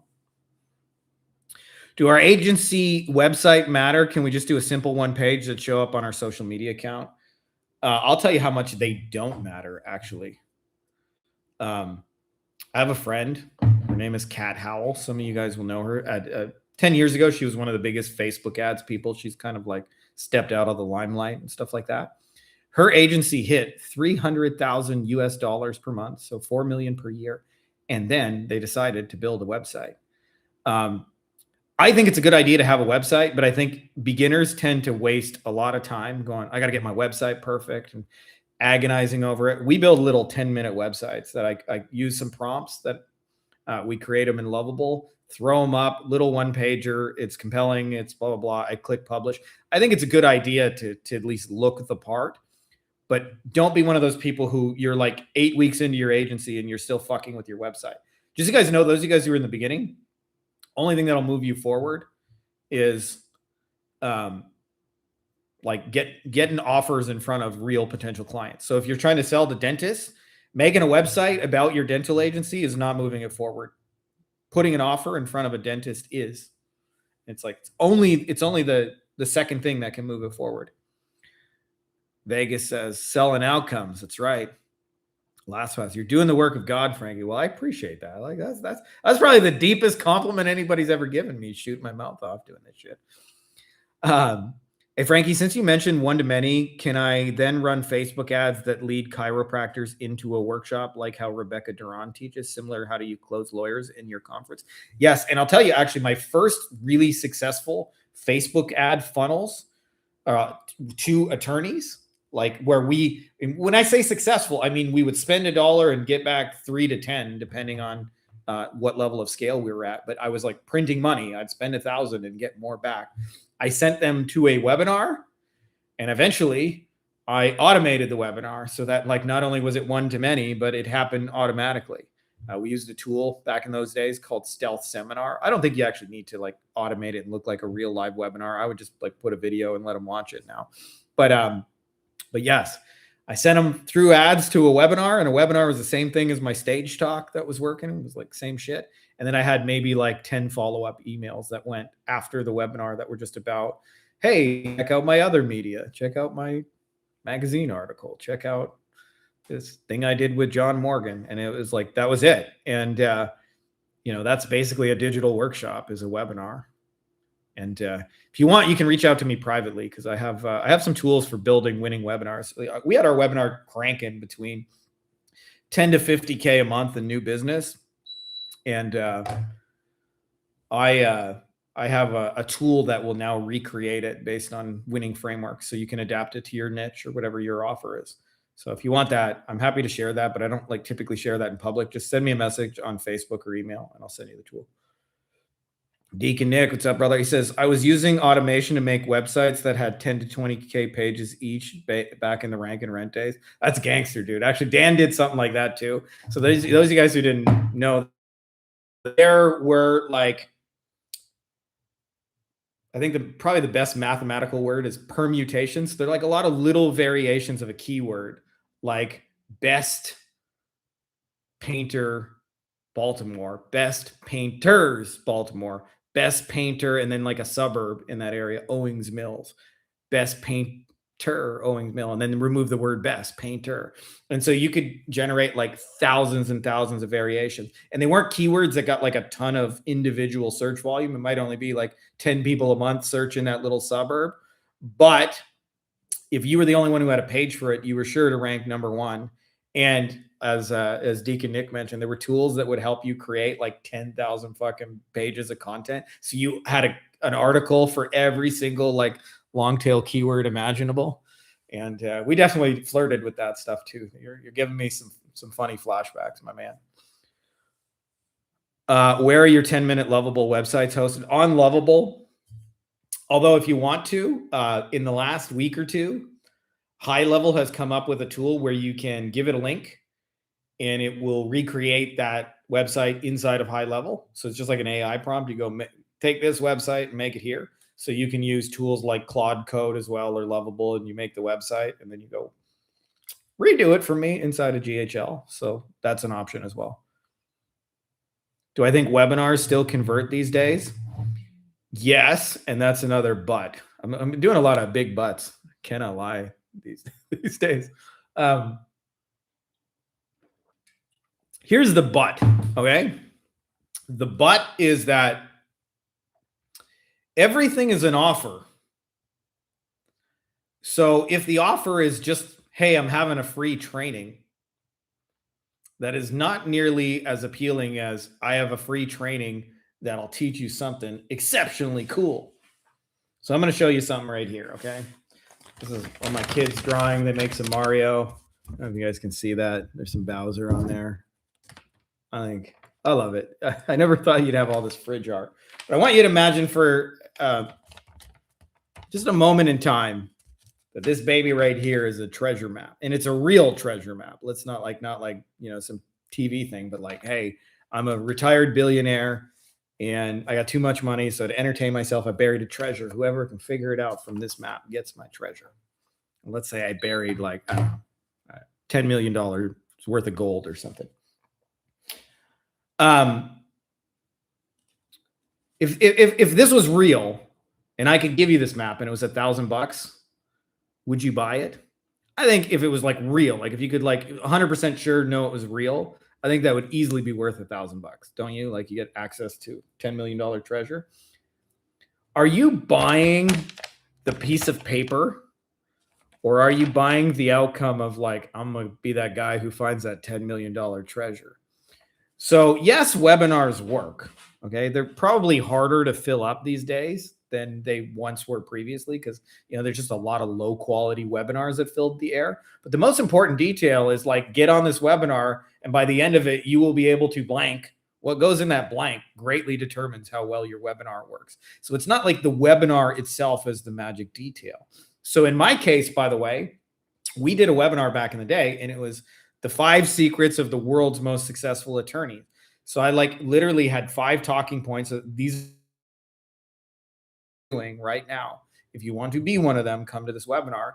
And one of those things just happened to be like how they advertise. And I was like, hey, we run Facebook ads to do this. I'd really recommend you do this step if you want some help. And then I showed 4 other things like, hey, they have a system for getting referrals like this. They didn't tune in just because it was a free training. They got better shit to do.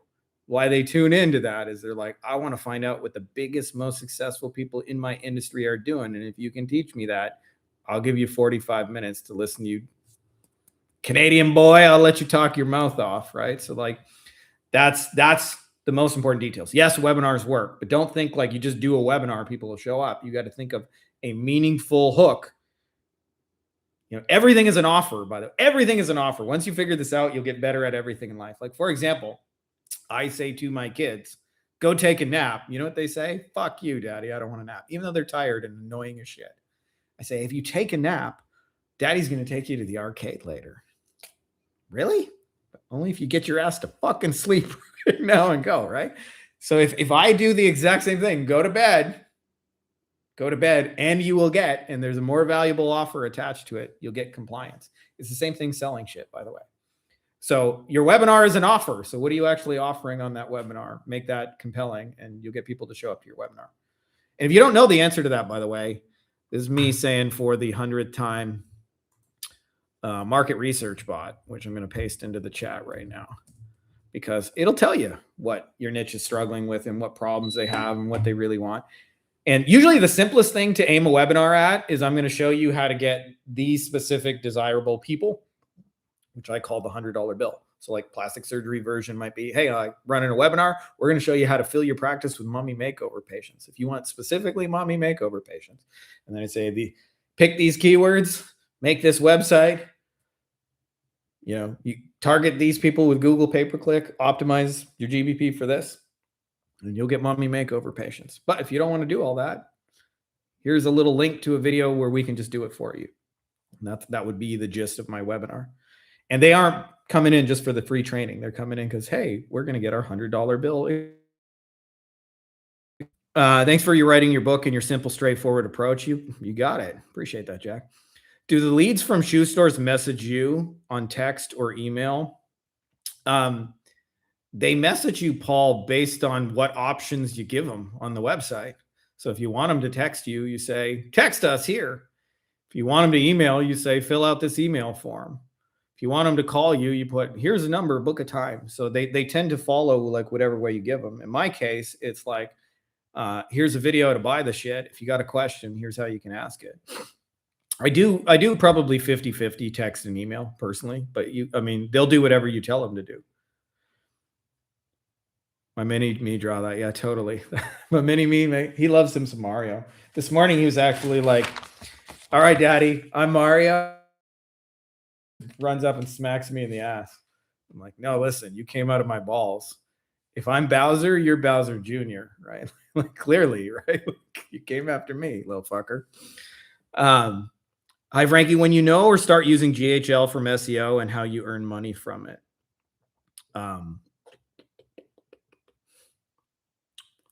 Let me come back to that in just a second, because that's a little bit of a loaded question. I'm just going to answer one here from I got a Google Doc from questions in the Facebook group. Best follow-up method. Hi, legends. My main method of a hand raiser right now is cold email, not just any old cold email. I find the right business, send it highly personalized. I understand the follow-up should go deeper on one particular part of the problem. I'm just not sure how to do it. So do I follow up by sending another email on the original thread, send a separate second email with a new subject line, call them and say, hey, it's Lachlan, checking to see if you got my email the other day. I'm constantly warming my email addresses using MailReach to make sure my deliverability is on point. Give you an analogy that I hope helps you with this issue. Imagine I want to hang out with a buddy of mine. And I say to my buddy, I say, yo, dude, let's hang out this week. Okay. If he says, all right, and he says, like, sort of metaphorically, I'm interested. That sounds cool. Can we actually hang out just from that? Or do we need like additional details before we can actually move forward?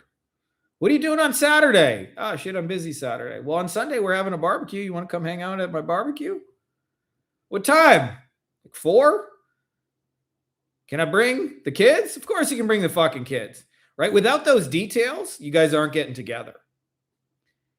So there's a tendency to run your service, your offer by people, and then think they have everything they need to know to move forwards. And they do not. It's like, hey, you want to get together? You want to buy my shit? It's like, how do I pay you? When do we get started? Who does what? When, where, why? What it's going to do for me? What am I going to see for reporting? Like, there's a lot of like little details. How are you going to do this? How are you going to do that? So you say, can I send another email on another original email thread? Yes. And I think you should. And that's the first place I would go to. 2, do I send a second separate email with a new subject line? If you want, right? Let's not major in minors. Let's nail the important thing and call them and say, hey, it's Lachlan checking in to see if you got my email. By the way, that is the kiss of death for all sales, by the way. And almost everybody does it, which is to message strangers and go, here's my thing. And then to go, did you see it? Checking in, just checking in. Did you get my proposal? Did you get my thing? Blah, blah, blah. Immediately that will put you in a chase mode. So don't do that. A much better idea is like, in my case, right? I mentioned like we were selling mommy makeover websites. I would say, hey, Dr. Smith, I was thinking about how you want mommy makeover websites. So like remind them of the thing they're interested in. I was thinking about how you personally want mommy makeover websites. And I was checking out which keywords would really, really crush it for you. And I think these keywords would be extra awesome. There's mommy makeover Dallas, mommy makeover Dallas TX, mommy makeover Dallas, Texas, mommy makeovers Dallas, Dallas mommy makeovers. And I show them like 20 keywords. I'm like, these are the 20 keywords. I think like these are just gonna be gangster for your ass, right? I'm going deeper the same way that for the friend to come to the barbecue, he needs to know it's at 4:00. He needs to know it's at my house. He needs to know it's okay to bring the kids. He needs to know if you're going to be a stoner and get baked like you always do, bring your own shit, right? Right? Like whatever. So there's a tendency to think you sent your thing and they have enough to just like do everything they need to do to decide and move forward. And it's not always like that.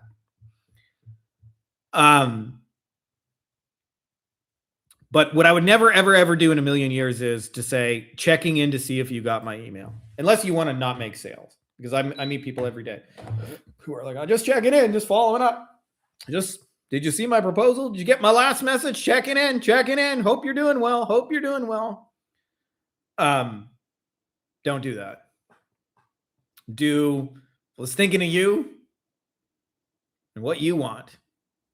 And then show them one specific thing you will do after they say yes that will make that actually happen for real. And they will be far more likely to move forward. But as far as the tactical, do I send the same email? Do I follow up? Do I call? All of those are acceptable. Like follow up done right works. So he's not going to like, there's not a scenario which you're going to text a person and they won't buy, but then you email them and they will buy. You know what I mean? Like if I message my buddy and I say, hey, do you want to come to a barbecue? It doesn't make a difference whether I email him or text him, is kind of the point I'm making. Like if he's going to say yes, he's going to say yes. If he's going to say no, because he wants the barbecue, it doesn't really give a fuck. Like so don't major in minors. Like important thing. What are you actually offering them? And I just given you like 20 years of figuring out how to follow up and convert a lot of fucking sales over follow up, which is don't check in. I was thinking about what you want, Dr. Smith, and this thing that I'm going to do for you after you say yes is a really important piece.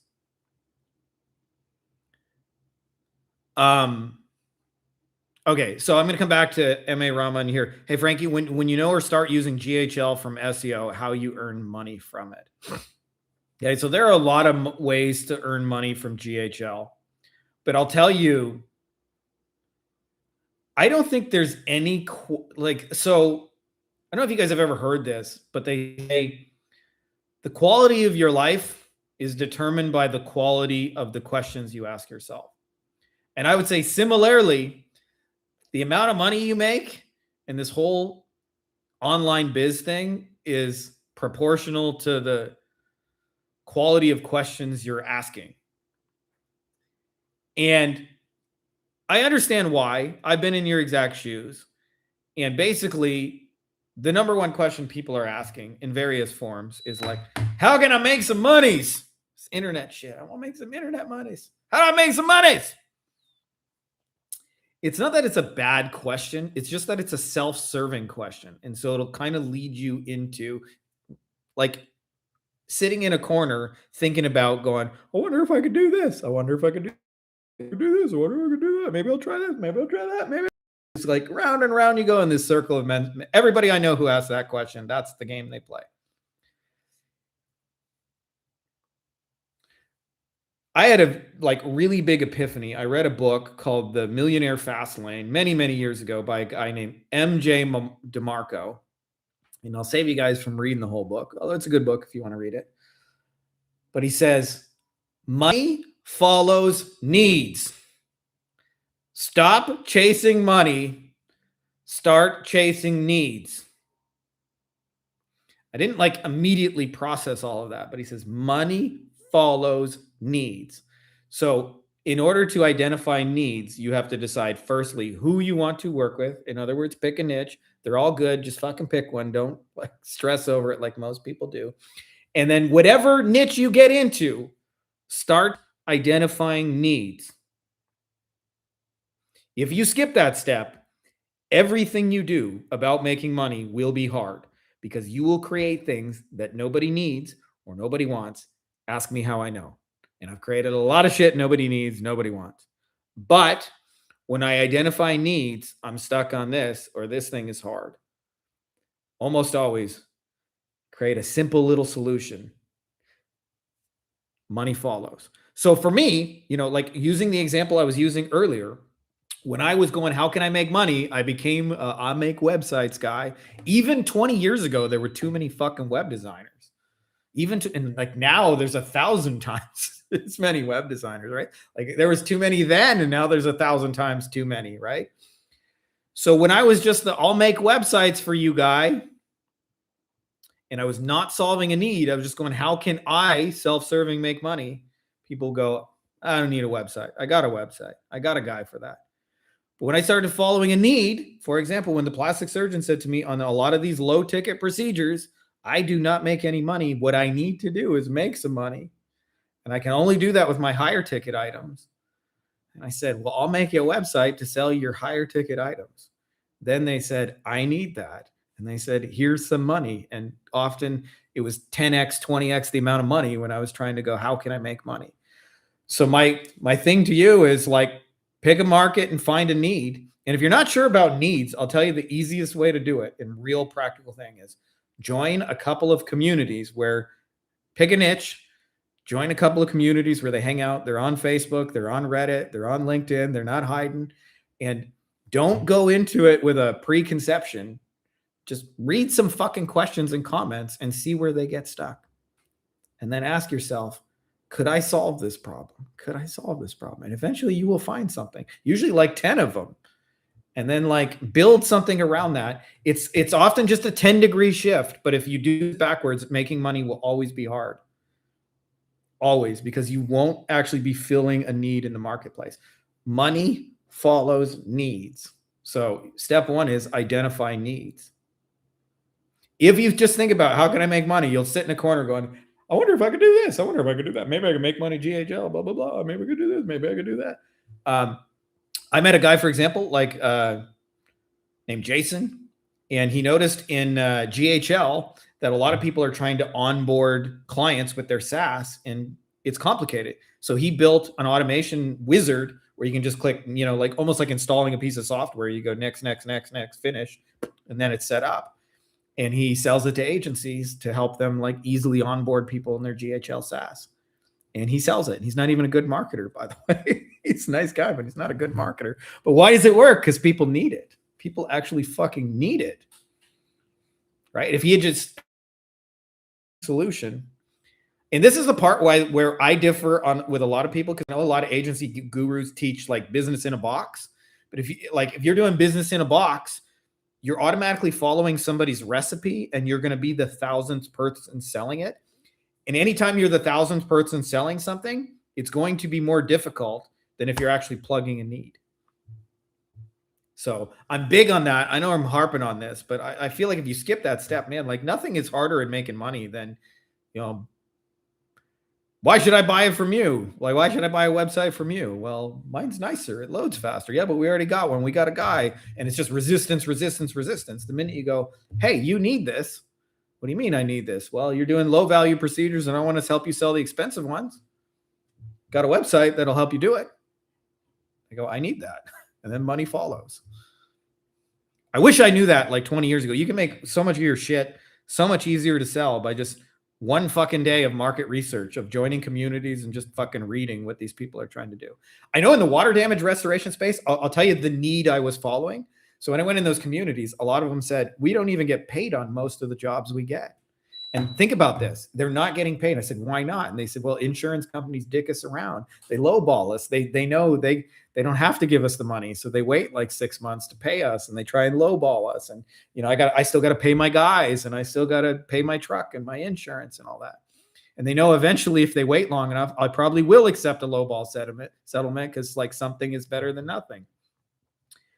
So if I show up as your average marketer and go, more leads, more sales, more customers, who wants more jobs that you're not even getting paid on? But I say, are there any jobs you do get paid on quickly? And they said yes. And they described the ones they got paid on quickly.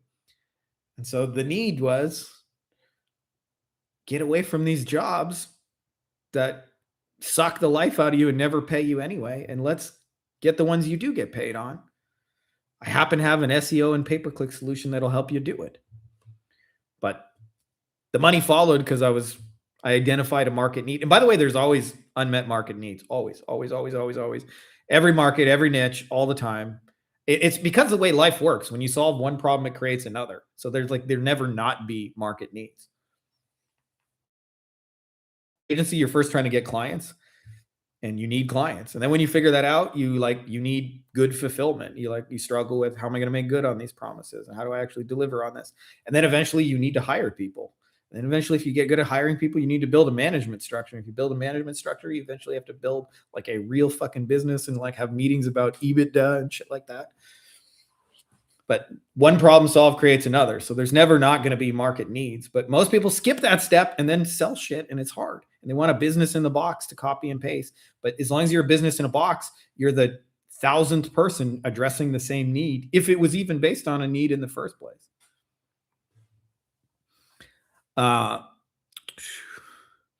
Colin says, hey, I hear some people say paid webinars bring better clients. So do you prefer paid or free? All my stuff I've always done are free webinars, and I like to cast it wider. But having said that, I'm a big believer if you can sell something low ticket to get them in the door. And my go-to for that, it's like, it's a lot of work to create that, but is a book. Because a book positions you as the expert, and it's normal for people to pay for a book. Like, people don't go, right? It's expected, but you'll get higher quality people if they, at the very beginning, have given you at least $15. So I mean, both can work, but that's how I like to do it. But I do free webinars personally. Alex says, hey, Frankie, I know you've mentioned you're mostly doing partnerships now instead of clients. Would you mind sharing a bit about what you're up to these days? Yeah, we have a new one that's in the pipeline right now that's kind of got me all goo goo gaga. So there's two major ones, actually. I'm always a little bit of entrepreneurial ADD. I've learned to just work with how I'm built. So one of them is we got a guy who does military defense contracts, cybersecurity. So the U.S. military has made it, or the U.S. government has made it so that if you are a weapons contractor and you're part of the war machine, you have to have a certain level of cybersecurity so that like Chinese hackers can't steal the F-17 plans and shit like that. And so I have a guy who he does the service side of that. There's only a small number of companies who do it. So the math is there's 150,000 defense contractors that need this. They literally have to buy it because the government's going to make them. And there's only about 90 companies that do the service side. Average service contract is $150,000 US dollars. And they go much bigger than that. So, and by the way, they're a $5 million company with no marketing, just shaking people's hands. So they're like, can we do any marketing? So, I've identified a list of all their target people. We're loading up, going to start blasting away and start selling shit. We have another one that we're doing where I have some brokers in Fort Lauderdale, Florida, and we're going to be expanding to Newport Beach as well. And we're helping them sell $10 million yachts, taking a little commission for doing that. Most brokers don't, just like real estate, don't know how to sell. They just stand at the marina and wait for people to come in. And we want to build like the biggest, baddest, best automation so that anybody who expresses interest, all the leads get nurtured. It doesn't really exist in that space. And then ultimately what I'm after in that long term is to own and control a list of like $100 million plus buyers where we can not just sell them yachts, but we can be like, hey, do you need a merger and acquisitions lawyer? Do you need a private jet? I got a private jet guy. And all of those are fees and things that can be negotiated. And then as well, in Sacramento, California, we are working some land deals. I learned it from my co-author, Eric Bakey. He does some really amazing shit in South Carolina where they essentially buy farmland that's right next to where they're very actively building. So like new construction. So like, like home builders come in and they subdivide and make 1 million lots. And there's often farmland that's like literally next door, but the home builders don't buy farmland because they have to rezone it and subdivide it. And it's a lot of fucking work. And we buy the land and we rezone and subdivide it. And then often by doing that, you 10x the value of the land by going through the bureaucracy, and then you sell it to the home builders and you sell it at a discount, right? Like, hey, I'll give you 10% off and sell you. But often the price of one big piece of farmland is the same price if like that's subdivided into like 20 lots. Each of those lots is worth as much as the big thing. When Eric first told me that, I was like, say that shit again. So he sells it as shovel ready. So we're trying to do some shovel ready land deals outside Sacramento. So what we do on those is, like I said, like we market to the people, the farm owners and stuff, like, hey, we want to buy your land. Give me some cashola. And then go through a process of rezoning and subdividing, which is a big bureaucratic kind of bullshit. But on the other side of that, we go, here you go, Mr. Builder. I got 20 lots for you, and I'm happy to sell them to you at a little discount so you make some money too. And on some of the math for those, like Eric's making between like 1 and 5 million a deal. I haven't pulled them off because it's a long bureaucratic process, so I'm not out the other side on it. But that's a little bit of what I'm working on these days. And of course, I coach and mentor people. I have another really interesting one that landed in my lap where, depending if I can get some help and find the bandwidth, buying and selling franchises. There's a particular franchise where if you can help them sell 10 franchise owners, you actually own 10% of every franchise that you get. So like you can own a share of a business just for helping them sell their shit. And so I may do something with that as well. Like forever and ever till the end of time, you get a share of the cash flow of that business. And I learned this just by the way. Robert Kiyosaki talked about this, but I didn't really understand how to do it. But he said, if you're going to be rich long-term, you can only do it through ownership. Like that's wealth is based. Every person you know who's genuinely wealthy owns shit owns assets of some kind. So it's kind of an advanced thing because like in our industry, internet marketing, everybody looks at monthly recurring revenue, but very few people know how to take monthly recurring revenue and then transfer it into a long-term ownership of an asset. But to me, if I can help a client get paid fees now and then get ownership of a thing at the end of it and then get paid fees forever on what I own, that's a better business move than just getting paid one time. So I don't have like millions and millions of those deals, but when the really interesting ones come across my desk, I'm usually like, say that again.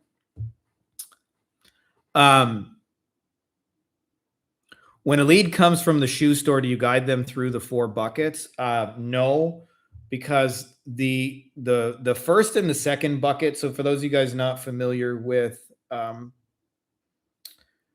the buckets, like the 4 buckets is firstly, we get them to raise their hand. Secondly, we show them a believable plan that will help them achieve what they want to. Then we talk about the implementation steps and what that would look like. And then we go deeper and do some follow-up.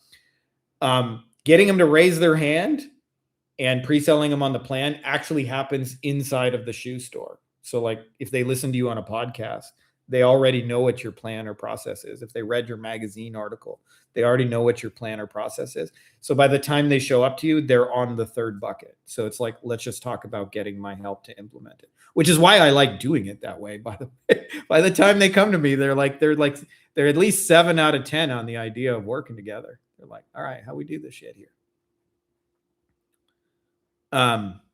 M.A. Rahman, we got 2-part. Basically, I'm asking anything related to SEO type. Like if you want to know SEO or paid ads, how do you use GHL to improve your services to make more money? Well, I gave you the answer, dude. Any advice? Like, you're starting with the tool. Like, the worst place to do is go, okay, I got this thing. How do I get people to buy it? The best place is to understand why they need it in the first place. I don't know if you ever saw the Wolf of Wall Street. It's kind of degenerate movie based on the life of Jordan Belfort. But he's like, sell me this pen. And I forget what the guy says, but he's like, hey, can you write your number down for me? And the guy says, I don't have a pen. It's like, well, I got one for you, right? Something like that. And if what you're doing is just going pens for sale, instead of going, what do you need to write down, right? SEO, by the way, is not that appealing in and of itself.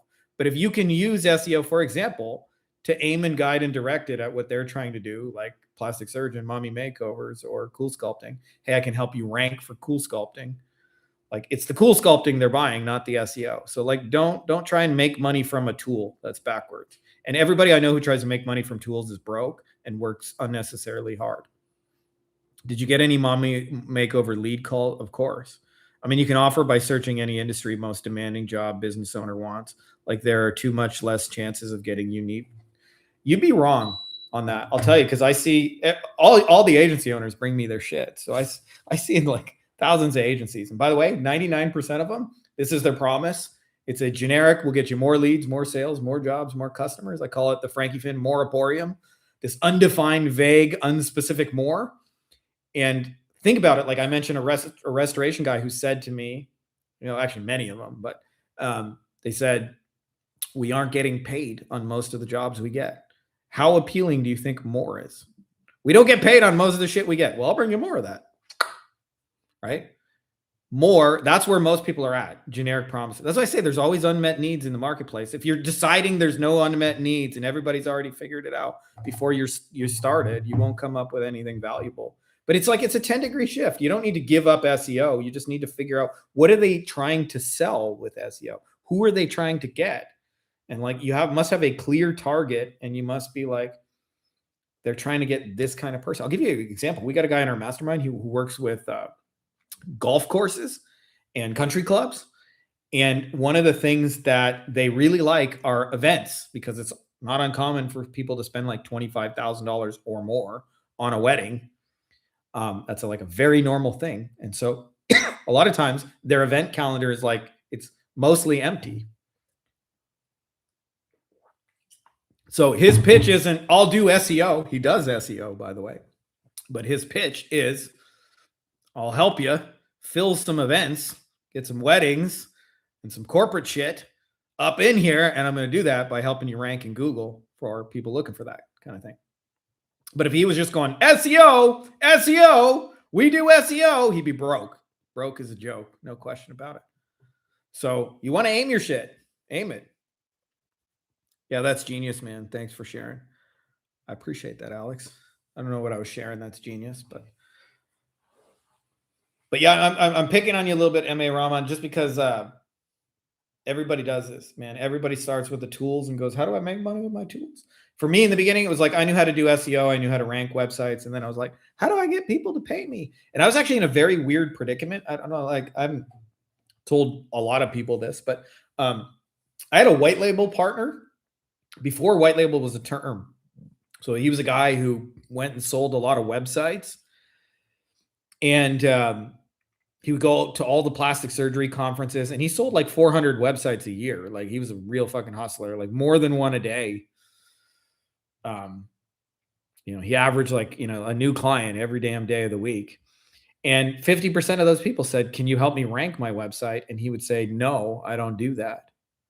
And then eventually figured out, well, I should probably add that. And he didn't know how to do it. And so he went looking for somebody he could subcontract the work to. He tried 6 different people. He didn't tell me this at the time, but I was one of them, and I helped him. And I eventually became his like back of house, where he dumped all his clients on me. And it was a real blessing in one sense, because I had like at our peak 150 clients, and I didn't sell a single one of them. The guy's name was Rick. But the flip side of that is I didn't know how to sell SEO. And so I felt like completely handcuffed by this partner, because he was a mean old drunk. He really was. He was just like Dr. Jekyll and Mr. Hyde. He would be cool, we would go to the conferences sometimes, like, sometimes we'd hang out in person, and he'd be like, oh, you want to get a cocktail? I'm going to get a cocktail. I feel like a cocktail. And then, like, I already knew like the whole day was just going to be miserable because he would just Dr. Jekyll and Mr. Hyde, the nasty side would come out as soon as he started drinking. He'd become an asshole and start bitching about this and that. I remember one time actually a plastic surgeon came up to me and asked me about some SEO shit, and I showed him and said, hey, Rick will contact you or whatever. And he yelled at me when he got all drunk about like, why didn't you fucking close them? I'm like, I'm not the fucking sales guy. You just asked me to come here and answer SEO questions. And so what I wanted to do is get off of the Rick train. And it took me 10 years to figure out how to do that. And part of the reason it took me so long is because I was asking the wrong question, going, how do I sell SEO? Instead of asking the question, what do plastic surgeons need? If I had asked the second question, I would have figured that shit out in fucking 10 days. But I asked the first question going, how do I sell SEO? How do I make money with SEO? And so for 10 years, struggled. And it's very weird, actually, because I did millions of dollars per year in business. And yet I had only one partner, and I was terrified he would leave, even though I hated him. I was like, man, if he goes, everything goes crashing down with him. And I wanted to be able to get my own clients, and I didn't know how to do that. And like, if you start with the self-serving question, how do I make money doing my thing? How do I get people to pay me for SEO? That was a big question I asked a lot. How do I get people to pay me for SEO? But as soon as I started answering the question, what do they need? The money followed way faster. So like, put aside your own selfish needs just for a couple minutes. You can go back to being a selfish asshole like 20 minutes later, but figure out what your market needs and like give them that. Use your SEO to give them that, and your SEO will like instantly become more appealing. How do we find our own Rick? Well, Rick is what I call a shoe store. So I posted above, but I'll post it again for you guys. Like, the people who already have buying industries in your industry are the shoe stores. Part of the reason I'm big on this shoe store strategy is twice for me is that's how my agency blew up. Find the shoe stores, baby. Okay, so do you ask your time like SEO took some time, 3 to 6 months from business owner, or ask pay after when you get that lead, or how do you handle the prices? It was just a monthly retainer, like it's X number per month. And I would tell them hey, it's going to take 3 to 6 months to work. Like, we're down the list for mommy makeovers, but this isn't super competitive. I can do it. You just got to give me the time and the runway to make it happen. It's an investment. Like any investment, there's a waiting period before you see that ROI. Like, tell them honestly how it is. But I'm going to harp on this just 1 second longer, which is like, figure out what your market needs before you start asking yourself the self-serving, how do I make money? How do I get people to pay me? How do I sell SEO? How do I get somebody to buy my GHL SaaS? That's a big one I get a lot. How do I get somebody to pay me for my GHL SaaS? That's the question that leads you into the corner, mentally masturbating, thinking about ideas, most of which will not pay you. It's a very normal question. Like, I asked it too. For like 10 years, I asked that question. But once I started asking better questions, like better monetary experiences followed, I'll tell you that. And the biggest thing for me actually wasn't even the money. It was when I finally figured out how to sell SEO and present SEO and get it, like after like a decade of it, I no longer needed to rely on other people. And there was a shift in it. It was actually probably the first time in my life where I realized, even though like my business was successful, I was always terrified it could go to zero, Rick could leave, this whole thing could fall apart. And what would I do if, and how would I pick up the pieces? It was when I finally figured out how to get people to buy SEO, and I realized it's the same process to get them to buy anything. It was like, it's the first time in my life I actually control my own fate. I can like drum up business whenever the fuck I want. I can turn this machine on in any area of my life that I want to. And I can go from struggling to having simply because I have this skill. And it was like, it took more than a decade to get it. But once you have it, like your fate is like now in your own hands. Like if there's an unexpected bill, like I can go sell something and get someone else to pay for it. And so when you understand that, like the game becomes a lot more fun.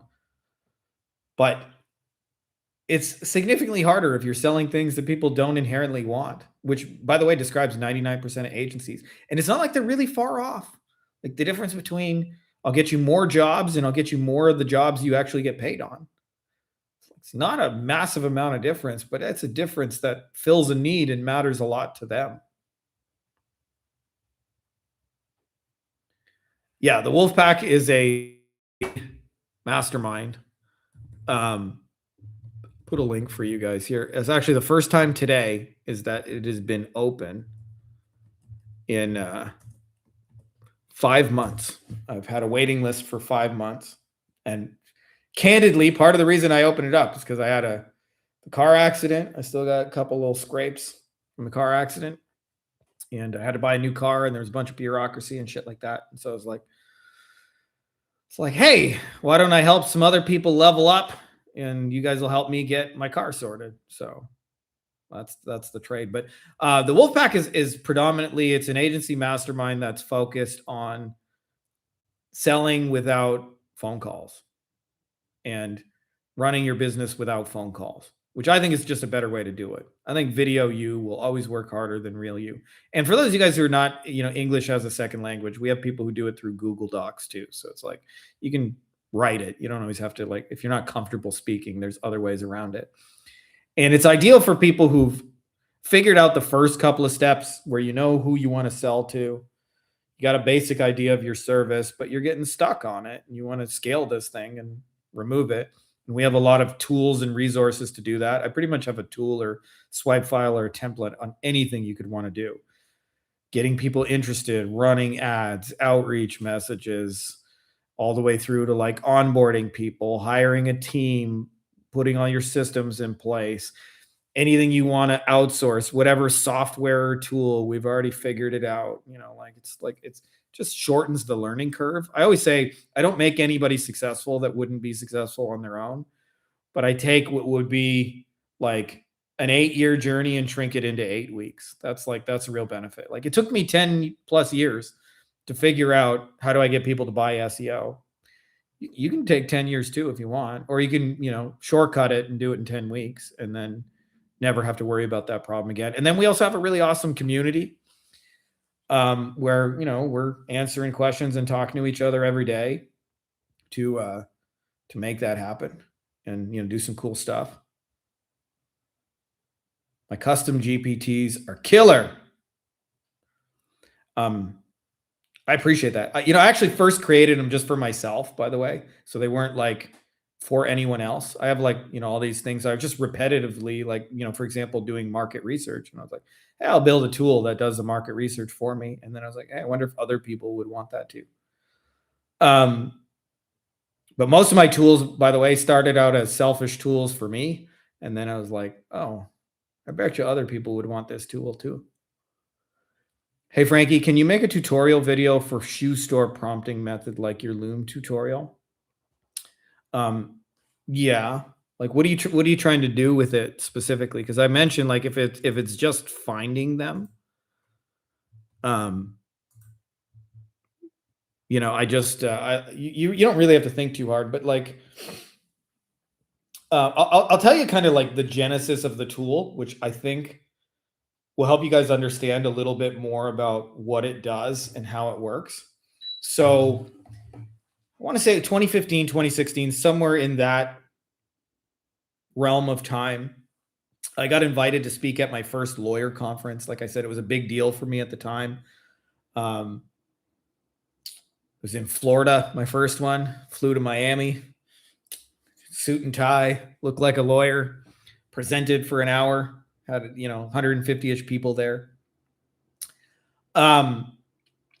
Eventually that one speaking thing turned into a second one, and then a second one turned into a third. And before I knew it, I became a regular speaker in the legal industry for what I did, which was cool. Like I never imagined that was going to happen to me. It was like actually one of I would know in hindsight how to make it happen on purpose now, but at the time I was just fortunate. I just right place, right time. I just happened to get into that. And when you go to a surprised me is that you tend to see a lot of the same people over and over and over and over and over, both in terms of the people speaking. I should say actually threefold. The people speaking tend to often be the same speakers again and again and again. The people exhibiting, so like there's almost always at a conference, there's like a row of booths.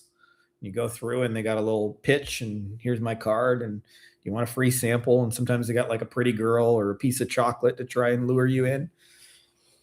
And you see the same people exhibiting.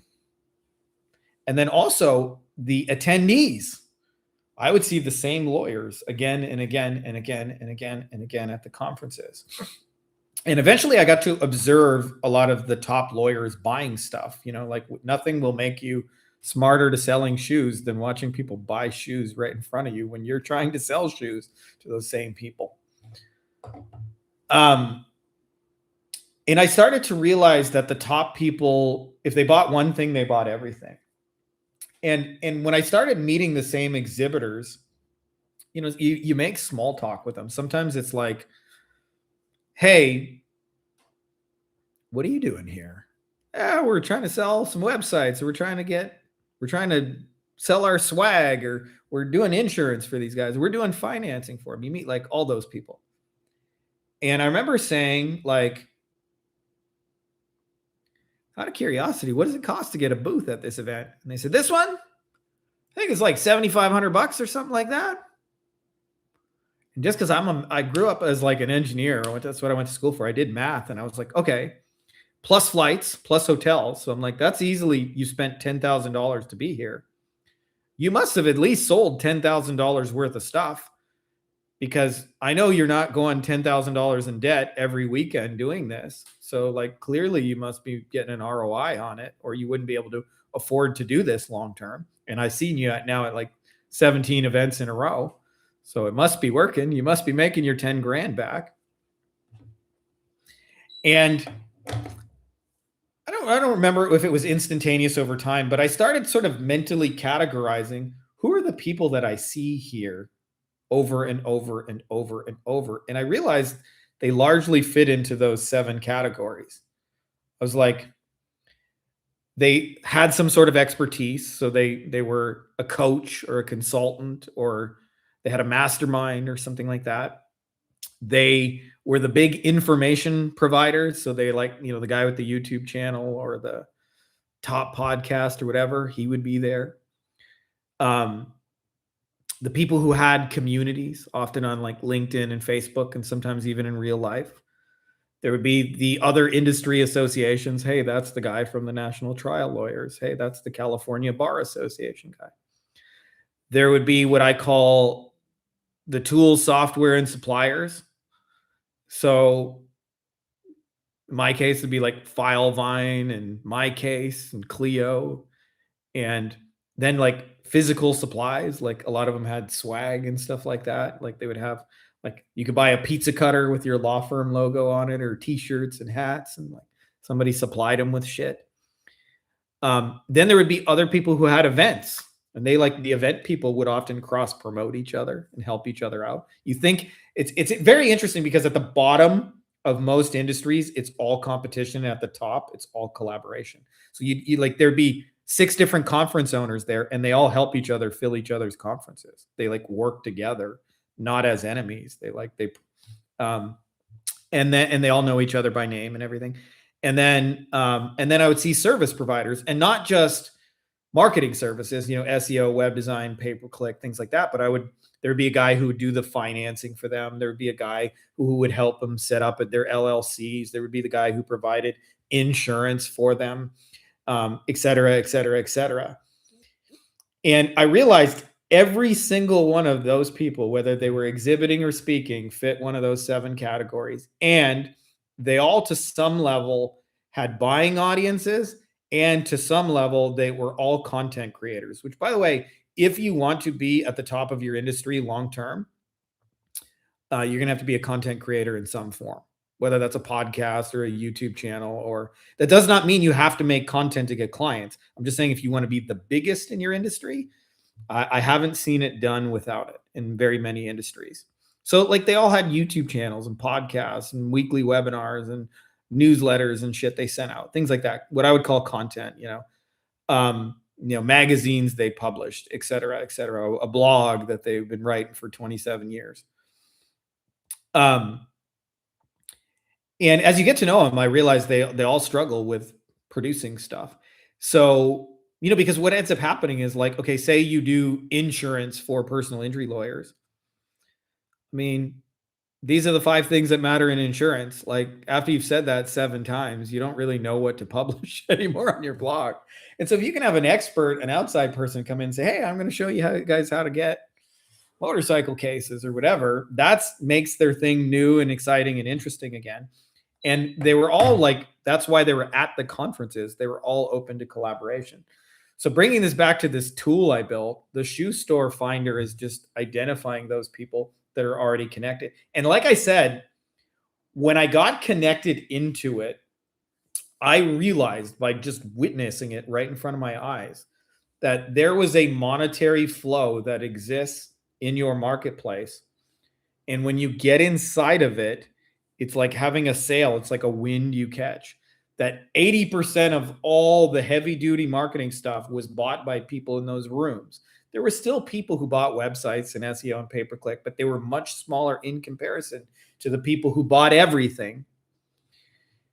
And for me, what it meant is I went from the first 6 months, I struggled to get any attorney at all to buy my shit. Then I got a small handful of them. Then I went into the speaking thing. And within like 3 to 6 months, I still today know like 30% of the top personal injury lawyers on earth. Simply because I got invited in those rooms and like they're all there and you shake their hands and you meet them. And it was, I went for over the course of a year where half a year I couldn't get anybody. And then the next half of the year, like I'm working with all the big dogs. And I wish I could tell you it was because I was so handsome and charming and clever. But in reality, I just got into the flow and it's just like, it's like all of a sudden it caught my sale. They're like, if you got something that I haven't seen before, I buy shoes. If you got shoes. And so the Find the Shoe Store tool is a way to identify those people quickly as either, like I said, I use it always one of 2 ways. I'm going to collaborate and we're going to create stuff together that's valuable to your audience, or I'm going to run ads and specifically target the few people. Frank Kern, actually, back in the day, was an old school internet marketer who got me into a lot of the shit in the beginning, like 20 something years ago. He said whenever there was a conference in his area, he would run ads and target just the hotel that the event was at, because he knew everybody had spent money to buy a ticket. So he was like, strategically, how do I get in front of all the top buyers? You can do that without going to the conference. And it's like you might only have to spend $5 to just blanket the hotel in ads for the weekend. You can do it in a cool way, where like, hey, if you're attending, the California Bar Association, come to our website and you get the special bonus. But what I'm really doing is saying, if you're over there buying shoes, we got a bonus if you come by over here and check out our shoes. Right? That's kind of like metaphorically what you're doing. And so the purpose of the tool was to do that, which is to identify the people that represent 80% of the flow in your industry. Because it's like, if I can put my sale, and by the way, I've learned experientially on more than a few occasions, you can do $1 million a year. One good partner. You do not need 27 of them. And in fact, I started to see this sort of shoe store concept for clients as well. Because I had an attorney come to me one time and he said, I want to start doing all this advertising. And I said, well, how do you guys get people now? And I was always kind of leery of people who didn't advertise. And he said, in the beginning, we started advertising to the chiropractors in the area because we knew when somebody gets injured in an accident, they go seek medical treatment. If we could get just a couple of big medical or people, like we'd have business. And he said he had 6 chiropractors and they collectively referred him like $3.5 million a year in business. I was like, that's really smart. You just got 6 shoe stores, 6 of them. Like it's almost $4 million a year. You got 6 people, and it's a lot easier to market to 6 people than to try and like go do it to the whole audience at once. And in his case, all he just, he just made an argument for why I'll take better care of, your accident people than the other guy will. Hey, I'll look after him and I'll do these extra things and send him my way. I'll be eternally grateful and I'll hook you up in this way, but I'm going to take care of your people in ways other attorneys won't. And I was like, man, that's really smart. Everybody else tries to go and advertise in the most expensive keywords on earth and he's just the only guy advertising to the chiropractors. And they refer him. And not just that, when you get one of them, it's not as if they send you business once. Like if you're a good, busy chiropractor, or they also would sometimes go for physiotherapists. It's like you see accident victims 20 times a day, every day. So like tons of those people are potential partners. And then I saw like the advertising format. One of my mentors, he used to have his brother. They made a book about what to do if you're in an accident. It's probably more accurate to say it was a booklet. It wasn't like a full novel. It was just like little 40-page booklet. And he would have his brother drive around and hand him out in like doctor's offices. Like they would put him in the waiting room. And why did they do that? Because people injured in accidents go to the doctor and get medical treatment. So like that was their way of getting in front of the buyers strategically. So the same principle kind of like through there, but like basically I built the tool to go, where is 80% of the business happening already? And usually, by the way, there's between 100 to 200 people in total that represent about 80% of the business flows through them in your entire industry. And if you know just a small handful of them, the other thing too is when you get to know them, one shoe store will introduce you to another shoe store and make it easier. Like, one top guy, even if you're going in quote unquote cold to another top guy, you can often name drop, hey, we don't know each other yet, but I'm friends with so-and-so. Oh, cool. And like they welcome you because, hey, you don't know, like if you said to my wife, hey, you don't know me yet, but I'm on Frankie's list. She'll go, oh, okay. And like welcome you in. Right. And now all of a sudden you're not a cold stranger. So like, that's the other piece of the puzzle. But I can certainly, it's like an industry level BNI. Totally. But for 2.5 years is like, I figured out how it actually works and moves. And then more importantly, how to insert yourself in it so that you catch the flow. Right. And it's not actually that hard. Like it's actually really not that hard. Like I just got a message from Kyle from our mastermind. He's in the landscaping niche. And last week he reached out to a magazine, was like, hey, I want to publish an article. They published it. And because it was new and different than what everybody else was saying, they put it on their homepage. He took a screenshot. He's like, holy shit, I'm on the homepage of fucking the giant landscaper thing, blah, blah, blah. And I'm like, not only was that easy to do, I'm like, wait till you turn that shit into an ad. Because now instead of saying, hey, I'm Kyle the dipshit trying to sell you Facebook ads, it's like, you may have heard of me in Landscaper Today. And I'm the guy who wrote the article that they featured on their front page. And you get like 20, 30 years of borrowed credibility that they've worked so hard to create. And they're doing it because they didn't have anything to say in the magazine that week, right? And they're like, shit, if you're going to write a cool article and you got something to say and it's valuable to our people, we'll publish it. Like that was that easy. So I'm huge on this strategy, and nobody really asked me about it, to be honest with you guys. I shouldn't say that's not true, but people ask me way more about one-to-one and grinding, which I'm like, I don't do any one-to-one and grinding. But if you want a one-to-one and grinding, I will show you how to do it. No, the referral fee was not, or Kyle asked, was the attorney giving a referral fee to the 6 chiropractors? No. It's kind of amazing, but a lot of times they mostly want to do it to look good. And so it was like, you get some kind of bonus. We're going to take care of them. It was the offer. I don't remember the exact offer, but it was just some version of here's the 3 or 4 specific ways we'll take better care of them than the other guy will. And so now the chiropractor feels good sending them their direction. And of course, there was some like real life schmoozing in there too. They would buy them a gift and send them a Christmas card and shit like that. But yeah. Looks like unless you guys are done here, that's all the questions we got. It's probably a good time to segue into it. I will say just real quick that we are having an event in the old Los Angeles, and it's specifically for those of you guys who want to sell your stuff on 5-minute looms. And by the way, just a little backstory. Part of the reason it became a 5-minute loom is because I have a mentor, Travis Sago, who taught me a lot of the video closing stuff. He first showed me how to do it in text, and I kind of adapted it to video. But first time I did it, I wasn't sure it was going to work. And I had this experience of many times in my life where I bought a piece of software thinking I was going to use it a bunch, and then I didn't. And then I'm like paying for it 10 years later because I forgot to cancel it. And so I decided to not buy the full version of Loom, even though I think it's like $10 or something. It's not a lot, but I was like, I want to see if it actually works before I just like invest in a tool. And my first variations of it were over. And by the way, the free version of Loom, at least then, doesn't tell you, oh, you went over. It just stops recording and doesn't tell you. So I'd go watch it back and they'd be like, fuck, I missed the last 45 seconds. So it forced me to like condense it down to 5 minutes. But what I actually realized, there is a magic to 5 minutes because it becomes less of an ask instead of like, hey, do you want to jump on a call for 60 minutes where we'll talk about schedule an hour on a Tuesday versus, hey, dude, I put all the details in a video. It's 5 minutes long. You check it out. It has the price, everything. You let me know. It's so casual. And we're going to help you guys build your own version of that if you want to. So come hang in Los Angeles. It will be a good time as well. And like I said, this is going to be workshop style.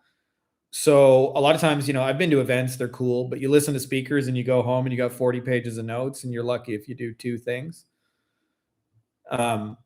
This is hey, we'll spend an hour teaching you how to do it. Now let's sit down and actually build it for an hour and I'll be there holding your hand, helping you do it. And it's like, okay, now that we got this piece, let's build the next piece. And we're going to do it like that, step by step. Teach, do, teach, do, teach, do, so that you'll actually leave the weekend with done. I got my video system. And I get messages every day from people like, holy shit, I got my first one. Or even sometimes not always like fully video closed. They're like, I sent the video to somebody before they jumped on a call, and then they jumped on the call like ready to go. They're like, all right, how do we do this shit? Like, that's just as good to me as well. When your sales calls, instead of becoming convince me sessions, become like, I saw the video you sent. How do we do this? How do we get started? I just have one little question, like that kind of thing. That's a way more fun sales call, by the way, than what most people are doing. So if you guys want to come to that, I put a little doc with some details. How can I learn from you about this stuff? I'm on the list. If you're talking specifically about the Wolfpack stuff, I just sent an email this morning how to get to your mastermind. Yeah. By the way, I actually remember, just like fun little story on masterminds. I actually got invited to one of the top attorney masterminds. I had never been in a mastermind. And a mentor of mine, Ken, said, I want you to be there to answer SEO questions. And I said, Ken, I haven't sold SEO for like a few years now. And he said, that's why I want you and nobody else, because anybody else there is going to try and sell their solution. And you don't have a solution to sell, but you understand this stuff. And I said, yeah, I do understand this. He said, basically, we just want to know if we're getting our money's worth with who we're paying. We don't know how to actually independently evaluate them. Can you maybe go around the room real quick and just show everybody like worth it or not worth it? I said, yeah, I can for sure do that. So I remember before we went into the event, I said to Ken, how much is your mastermind? And he said, it's $12,000 a year. And I said, what do you get for that? And he said, 3 meetings a year. And I went, $12,000 for 3 fucking meetings? And I remember before I went into it, I was like, this shit is like way overpriced. And then the first hour of the meeting was like 15 or 20 of the top TV lawyers on earth. And they shared every working TV commercial, and they shared the behind the scenes, how they scripted it, how they filmed it, who edited it, the guy they used, and how they bought the media. And I went in from like, I knew nothing about TV or run winning campaigns on TV right now, just after being in that meeting for an hour. And like, I know already which guy to hire, how to script it, film it, edit it, how to buy the media, what to say, what the fuck, even a remnant. What the hell is a remnant ad? I know what a remnant ad is. I know what to ask for now. And I remember I left the meeting and I said to Ken, I was like, dude, you're giving this away way too cheap. $12,000. They get to learn how to make multi-million-dollar winning TV campaigns in the first hour. And they get to see behind the scenes from the guys doing it. It's like, and also what it showed me too is like, you know, the top people in the room were all collaborating. So I know for some of you guys, you may be looking at the mastermind and like price might be a stretch depending on where you're at. And if it's not doable, I totally get it. But I'm just saying, like, usually once you're on the inside of the room, you'll realize like, holy shit, this shit, they're like giving this thing away. I have I don't have a room block specifically for the event. And actually Hilton didn't do a special room rate. They just said like at that location in LA, they just don't do it. But we do got like a conference room set up. A couple people told me it's like it was a little bit pricey for the rooms those dates. So I may be setting up a thing where if you're flying in single and you just want to split the cost, that I'm going to have other people who can share rooms. If that's something you're thinking about doing, Kyle. Anyways, I'm going to duck out here, call it a happy Monday. Appreciate you guys coming in here, tuning in.